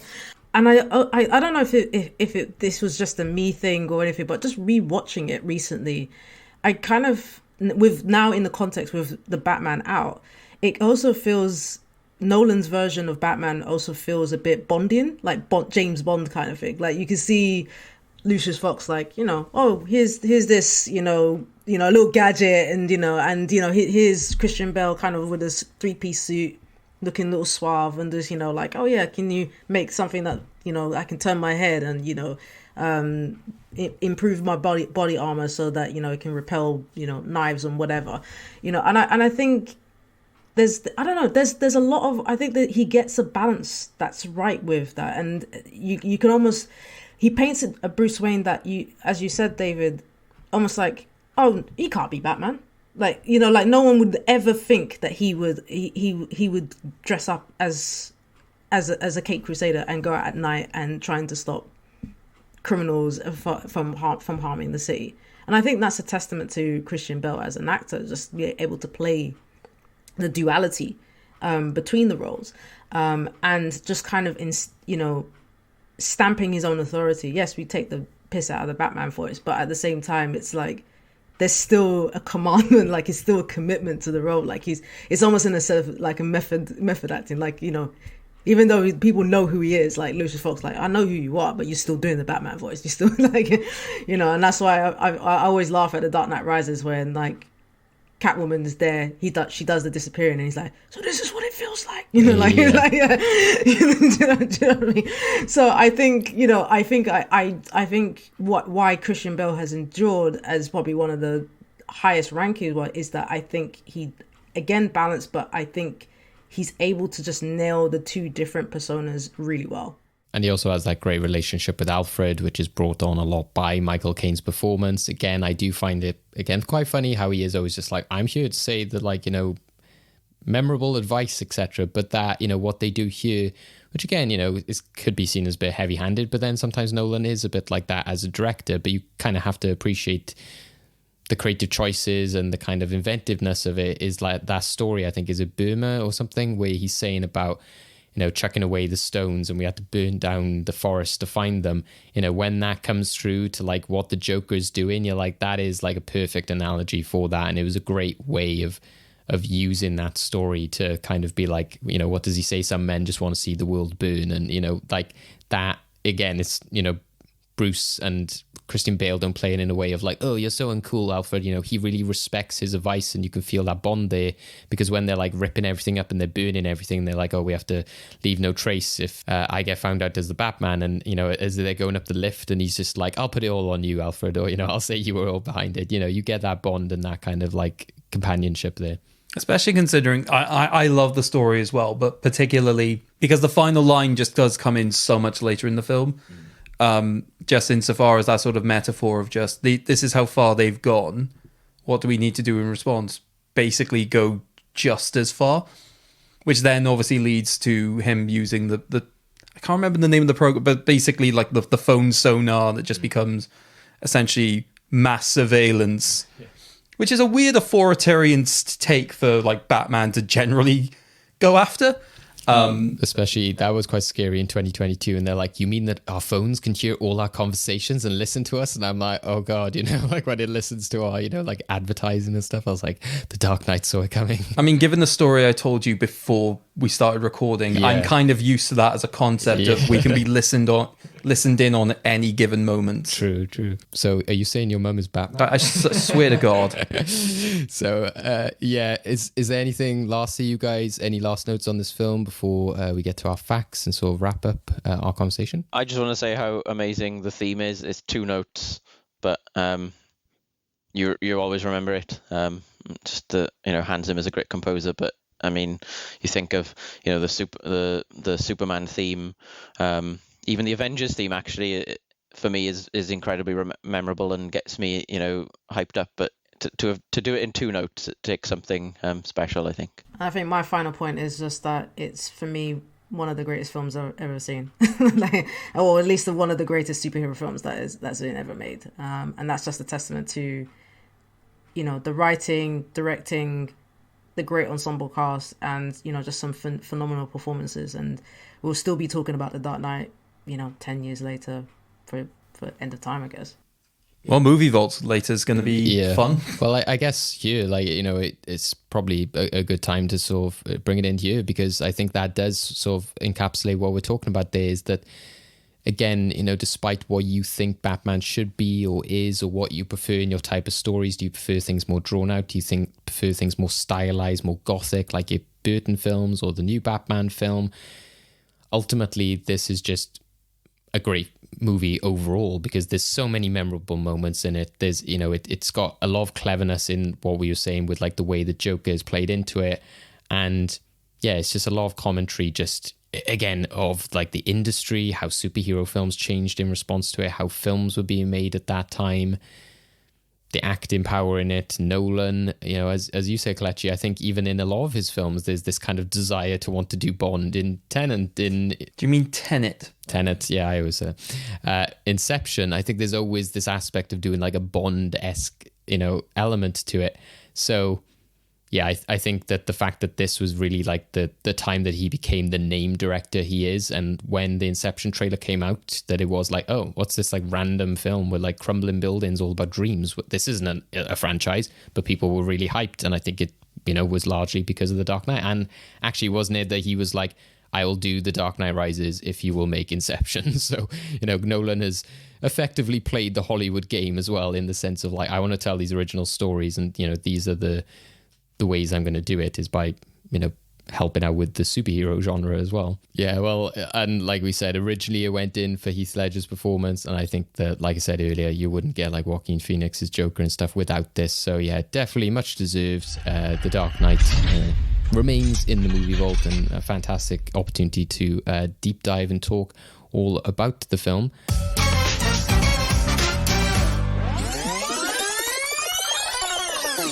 All right, so wind those tapes back and play them again, because it's time for VHS Corner. I'm now going to hand over to Paul, who's going to talk to us about some interesting facts behind the scenes of the film, or just anything that we may have missed. Thank you, Craig. Right, okay. So one of the facts is probably only going to be entertaining for me, but we'll leave that till last. You're doing a Craig. You're definitely doing a Craig. Why is that a bad thing? Didn't say it was.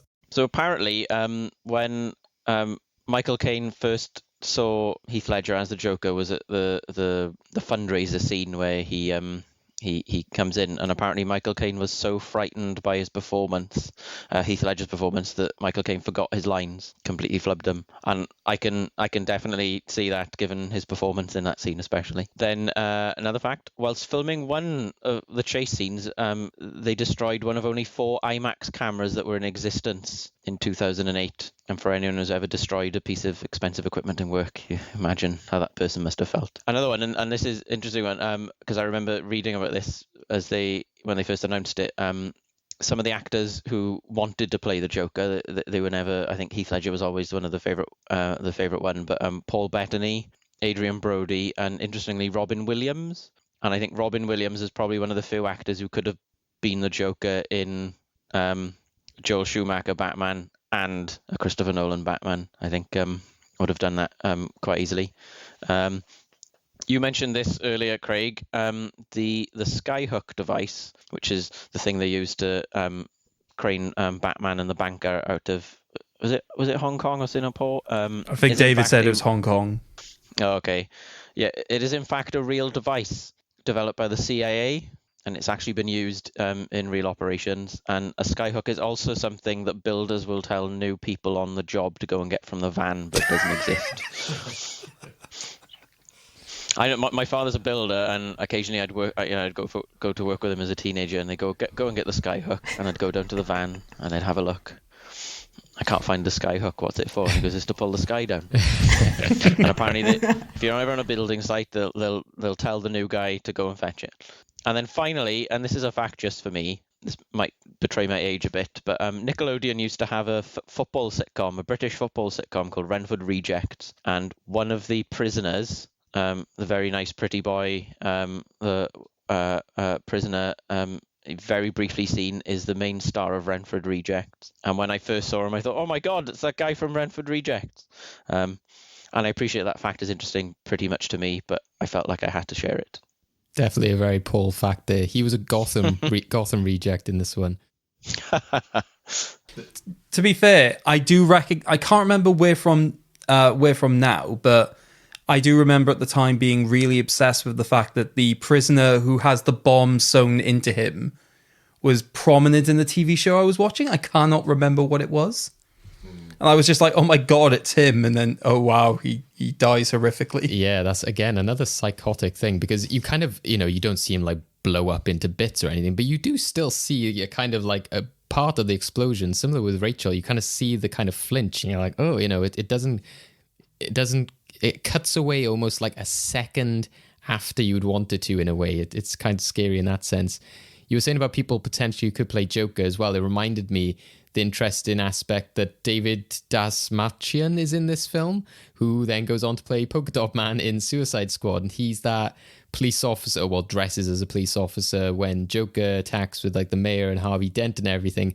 And when he's laughing and he's like all weird and creepy, I was like, he could be Joker as well. It's crazy how many actors could play the Joker. I think, again, that's why if you have this whole like Joker solo film thing in the future, it could work just so you could see how many iterations of Joker we can go through, or how many people can do performances of that character. I genuinely don't know how I would feel about Robin Williams as a more serious version of the Joker. Because I know he can obviously do the dramatic roles incredibly well, but I think this is something...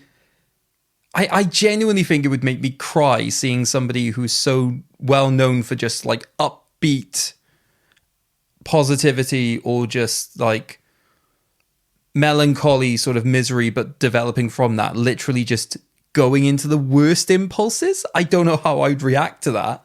But yeah, no, those other choices sound really interesting. But yeah, I think it's just hard to imagine anyone else apart from Heath Ledger at this point. Yeah, exactly. Awesome. Right. Thank you, Paul, for those awesome facts about The Dark Knight. That wraps up our discussion of the film. And we now go to our final part, which is the Endgame. We're in the Endgame now. Okay, Endgame time. So we're bringing back one of our favorite traditional games for this. So David should be getting up an image that will basically represent exactly what this game is about. This is a game very beautifully called DC or not DC? That is the question. And you should be able to see my magnum opus there. What can I say? Shakespeare is a big fan. That took you hours, didn't it? I do my best. It's just uncanny. Yeah. It's just amazing. My only regret is not giving him a cape.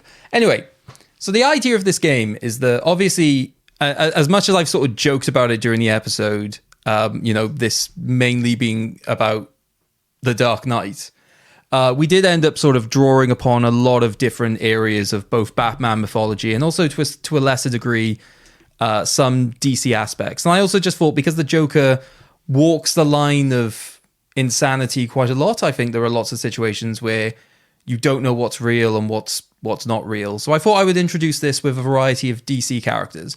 What I have is a list of different characters.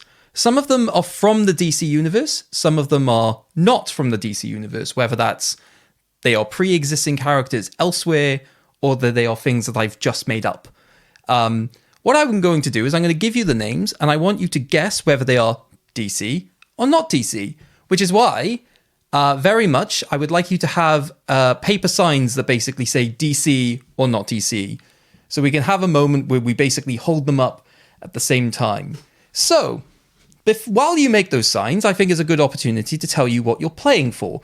Obviously, you'll now be playing for the opportunity to choose the film that we discuss in our next episode. And obviously, the next episode will have an animated focus. So we very much are looking for a film which is, well, animated for starts, but outside of the sort of major juggernaut characters. So we don't want any Disney films. We don't want any Pixar films.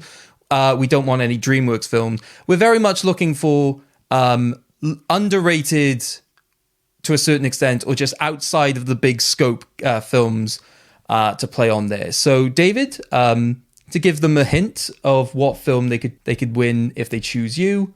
Yeah, and obviously, as a tease as well, I think, because you said obviously we're talking about animation, but I suppose people at home don't know why it is animation next time. But yeah, certain guests, etc., we're having back means that we just have to talk about animation if these people are coming back. But yeah, so I'll tease you now to what I think would be a great one to choose. So my film is from the 80s, which was a very dark time for animation. You had a lot of kooky, weird ideas were happening, and this film very much goes with that. It's kind of crazy in the sense that what studio it's affiliated with now, even today, and it's almost even hard to find. It's very much like a kind of under the radar animated film. It's one that I watched a lot as a kid, and the biggest link I'd say to Batman is that in The Dark Knight, you have a very scary clown, and, you know, apart from maybe something like Pennywise, then, you know, he's very scary, but I would say that this is up there with just one sequence in this film, but a very, very haunting clown, scary clown that appears in this film. And that's for my film. My film is also from the 80s. My film also has a very interesting production history. I think for me, the biggest continuation that this film would have following The Dark Knight, I think, is mainly in the spectacle. I think both films, to a certain degree, have a large segment involves a lot of destruction of machinery and just like absolute chaotic moments where you often have some spiritual exploration of the characters that we're talking about and, you know, the values of what makes somebody a hero within society. So I think there's a lot that can be drawn in those parallels, which is why I chose the film that I have. Obviously, if you win, you also have the ability to choose whatever film that you would like us to talk about for next episode. So it's not just a simple David or Craig situation, even though it usually is just me. Anyway, have you both made your signs?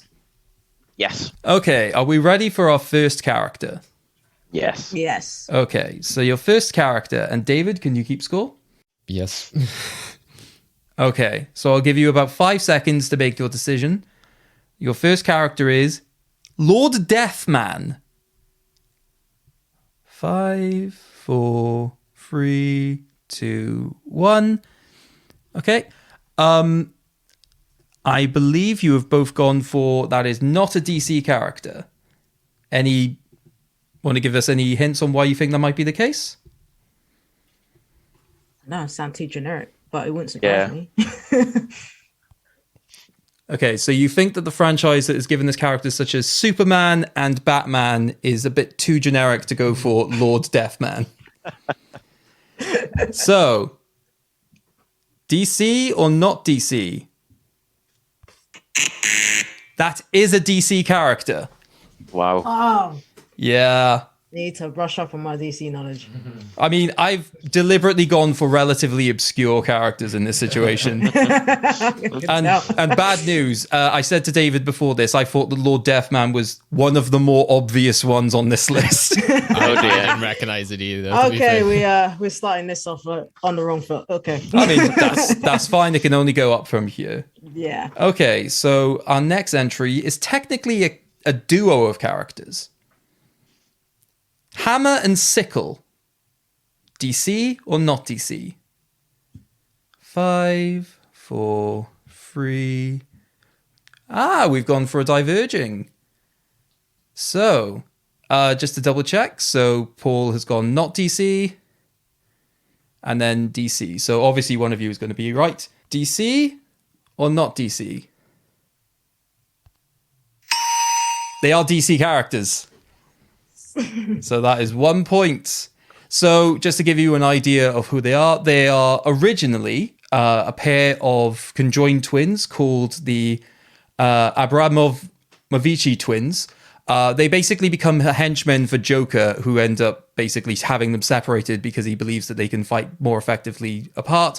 And they end up becoming Hammer and Sickle because of the weapons that they choose. If I'm correct of who they are, if you see the Killing Joke, it's the conjoined twins in there. If I'm right, that's just me making an assumption. Did you know that one, Kelechi? You were like sort of nodding. It sounded familiar, so Oh, okay. I had to go for the DC count. Yeah. Okay, so number 3, Krang. DC or not DC? 4, 3, 2. Oh, and we've gone for the exact same answers again. So, Paul, any reason why you've gone not DC? I may have misheard you, but it sounded like the baddie from the Teenage Mutant Ninja Turtles. Okay, and Kelechi's gone for DC. Any thinking or just? It did sound like the character from Ninja Turtles, but I was going for a guess. Okay, so DC or not DC? Paul is indeed correct that is the evil 8-dimension X alien from Teenage Mutant Ninja Turtles. So that means it's a point apiece. To be fair, it could have been one of those Marvel DC situations, which like they've got Kang, they've got Krang. I did look. I think my mind went for that. So, I mean, originally I put Kang, but then realized that was like one of the aliens from The Simpsons, which could have also complicated things. Okay, are we ready for number 4? Go for it. Tadwalada fruit juice. So that's Tadwalada fruit juice. 5, Simpsons character. 4, 3, 2, 1. Okay, and we've very much gone for the reverse. So Kelechi going not DC, Paul going DC. So, DC or not DC? That is a DC character. That is the human alter ego for a superhero coming up, who basically, it's very confusing exactly how he transforms into a hero. But he's basically known for being incredibly super smug and generally unlikable, which why that's a hero is beyond me. It just sounds like Krabappel from The Simpsons. I mean, I'm sorry, anyone who's called Tadwalada, I have to put on this list. Okay, number 5. Super hip. Super hip. Super hip. So 5, 4, 3, 2, 1. Okay, so you've both gone for not DC. Kelechi, any reasons why? Or just... It's pure guess. It's pure guess. Paul, any thinking? I just think DC would be too protective of the super name to have a character called Super Hip. Okay, so DC or not DC? It is a DC character. Wow. That is the superhero that Tadwalada fruit juice turns into. I'm surprised you didn't notice, given I was very reticent to say the name of the hero. I thought he had enough of an elaborate name that's what he stayed as. You know? I just vote for a new name. Like, So literally, I kid you not, when he goes through this process of like going through a tornado, he turns into a super hipster. Oh, oh my god! Here's a bit of a description, including my favorite factoid about this character. He can fly, he can shapeshift, and he has a guitar that stuns people. His only weakness is the music of Lawrence Welk. I'm just like, that's so oddly specific. It still sounded a bit Scott Pilgrim, but like the lesser version of it. Yeah. I kind of wanted it to be like a geriatric superhero, like he has like a metal hip or something, like super hip. Oh, like, yeah. Oh, Zimmer frame. They're just like, yeah. There's just no logic. No logic whatsoever. Okay, so at that point, David, what are the scores? it is Paul with 2 and Kelechi with 1. It's still everything to play for. We've got a number of entries left. So number 6, Bronze Tiger. DC or not DC? 5, 4, 3, 2, 1. You are both going for DC. And you are both correct. He is somebody who eventually does become one of the ensemble of the Suicide Squad. I think probably, if anything, I think he has an appearance in the second animated Suicide Squad film. That sounds like one that James Gunn would kill off. But then I suppose nobody's safe in it. Yeah, he's basically a savage fighter who does fight in a tiger mask. Okay, number 7, The Heckler. So is the heckler DC or not DC? 5, 4, 3, 2, 1. You've both gone for DC. And yet again, you are both correct. The heckler is indeed a superhero who fights crime with his ability to irritate people with sharp wit. So, I mean, a knockoff Joker then. That's what I was thinking. What I was hoping for was that you'd go, oh, they've got the Riddler. There's no way they'd have the heckler as well. Well, I'm thinking less of DC as the longer this quiz goes on. To be fair, Marvel is not that much better when it comes to this weirdness. What's the hero in South Park? The one who's like Captain Hindsight. That's it. Yeah, it sounds like that sort of power as well. Well, you're going to love number... I'm joking. It's not number 8. The entry for number 8 actually is Mother Russia.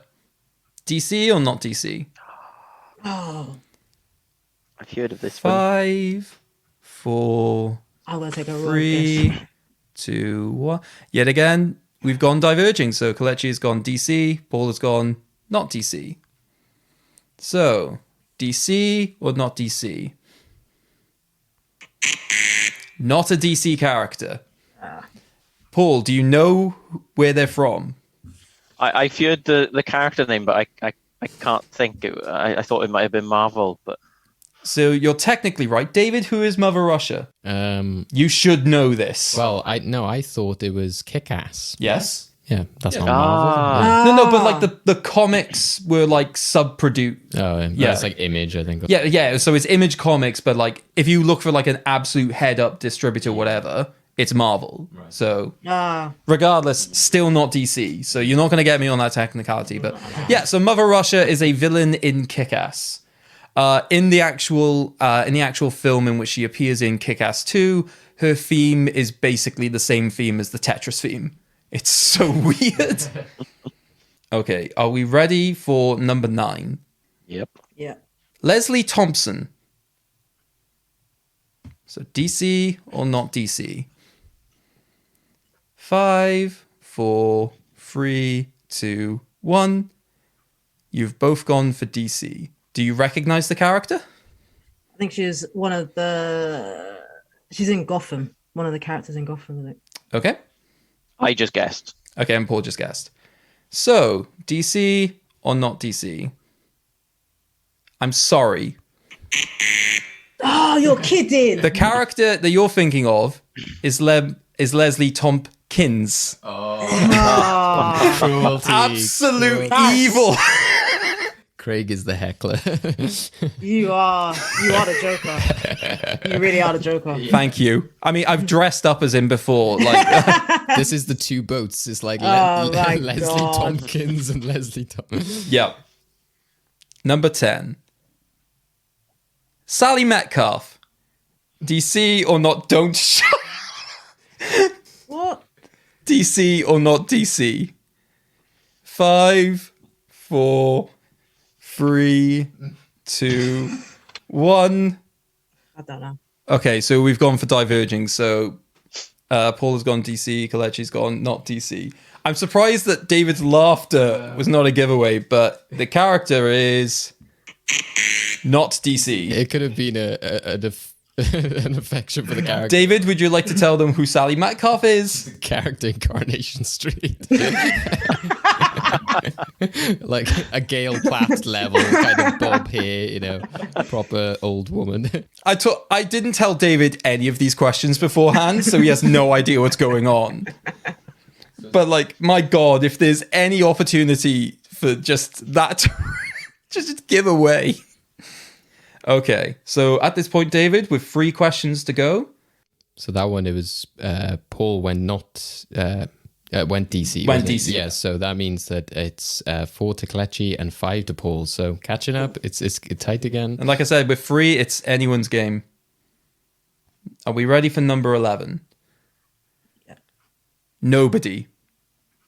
DC or not DC? 5, 4, 3, 2, 1. You have both gone for not DC. So, DC or not DC? It is a DC character. It is the son of one of Bruce Wayne's trainers, so Henry Deckard, basically involved in a plot to basically try and corrupt his son in the comics, Damian Wayne, to basically just treat criminals worse. Yeah, he's one of those kind of characters. Okay, number 12. And I'm going to give you the spelling of this one because I think it's actually quite important. Xana, it's spelled X.A.N.A.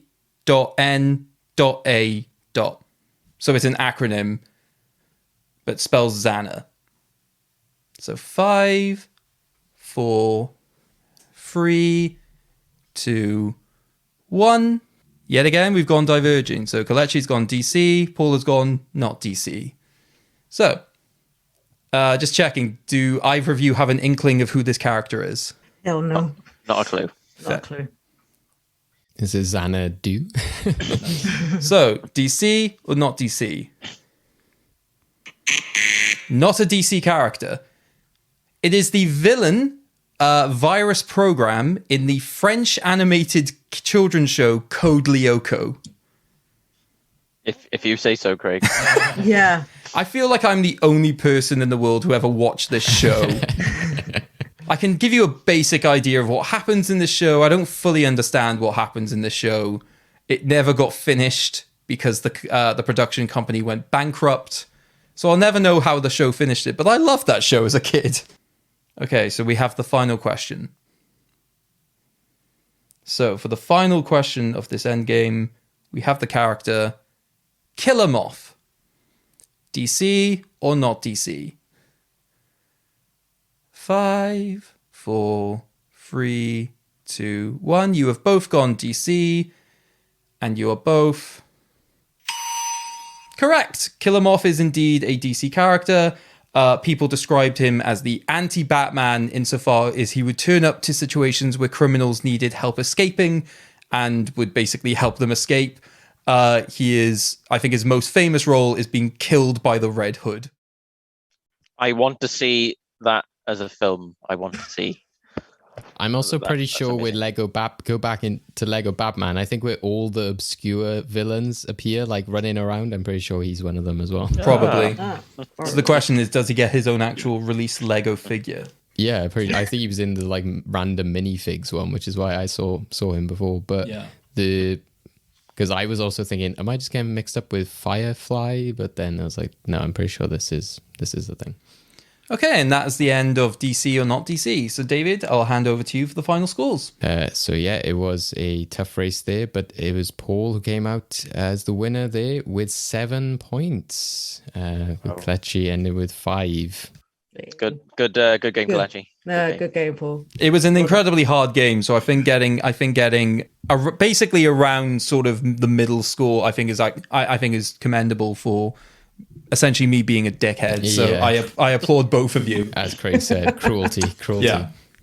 So, but obviously with that, it means that Paul has now won the opportunity to choose the film that is discussed in our next episode.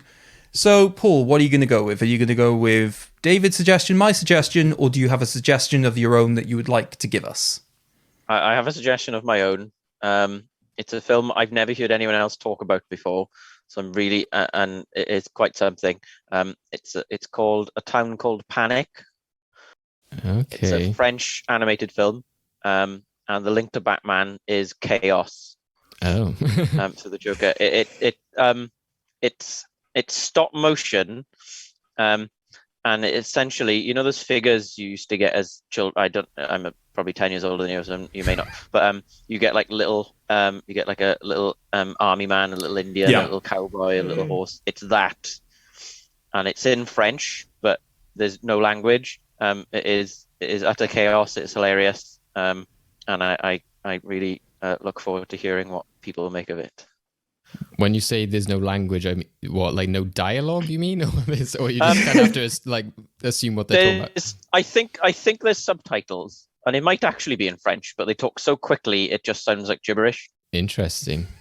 Yeah, I know what you mean now. It's kind of like, I don't know how to explain it. Yeah, it's like the toys you see on like I don't know. Is this something like Cravendale or something like that? Do they have those kind of like, I think it might be the same people who made the Cravendale adverts, actually. Right. Okay. Yeah. Well, so it's like farm animal toys that you get. Okay. Very interesting, and a good obscure one that we'll have. Well, it's definitely gotten us off theme, because I thought the last couple of episodes we were stuck in a certain theme. We're out of that now, so I'm happy about that. Okay, yeah, awesome. So next time we'll be talking about a tang called Panic, which is out in 2009, and available to rent if you want to watch along with us at home. As Paul has suggested, it's definitely worth a watch, and we've definitely never seen it before. So if you want to join in with the conversation and hear our thoughts and bring your thoughts to the table next time, then go check it out wherever you can. Rental, if it's out on Blu-ray or something, I don't know. So awesome, Paul. Can't wait to talk about it, and very intrigued. Out of interest, Kelechi, what was your choice, just so we can... Mine was related to, because I looked through the cast list, and not many of the cast for The Dark Knight have actually done animation, with the exception of Christian Bale. And whilst it's not Disney, just to clarify, but while he's not the original voice actor on the film, but he did do the English language version of the film. And so my pick was Howl's Moving Castle. Awesome. Yeah, that is a favorite of mine. So yeah, if we have a random, like pick a film from a hat, we'll chuck that in there maybe for a future random choice one. But yes, thank you both for joining us on this episode. It's been an absolute pleasure talking about The Dark Knight, and we can't wait to discuss Town Called Panic next time. Thank you for both joining us. So, Kelechi, where can we catch you? You said earlier about obviously your website, the places you write for, your socials. What are you up to? So yeah, whilst I'm not hanging my head in shame over DC, not DC, and going back to retouch up on my DC knowledge. So yeah, you can find me on Twitter at Kelechi Ehenulo, or on Instagram at Special K Writes. Awesome. And Paul, where can we catch yourself? What have you been up to lately? And anything exciting coming on the horizon? I'm working on 2 feature films at the moment, but with the industry as it is, you never know. But I'm working on a biopic about a British jockey for one company, and I'm working on a horror film with an upcoming director. But if they get made, you might see them in 2 years. Who knows? And you can find me on Twitter and Instagram at Saul Huntman, where you can continue to enjoy the ceilings that either I am sitting under or that people send me as guest ceilings. The other day I was on a train and I was like, trains have quite interesting ceilings. Should I send Paul this? But it was like, when they have like a shelf below it, like for your luggage, I was like, does this count? I was like, that would count for future reference. Oh, okay, cool. Guest ceiling coming soon from Dave. Train ceiling. Awesome. Well, yeah, thank you for both joining us. Anything lastly from yourself, Craig? I think I just want to reassure everyone in on this podcast, as well as everyone at home, I don't wear hockey pads.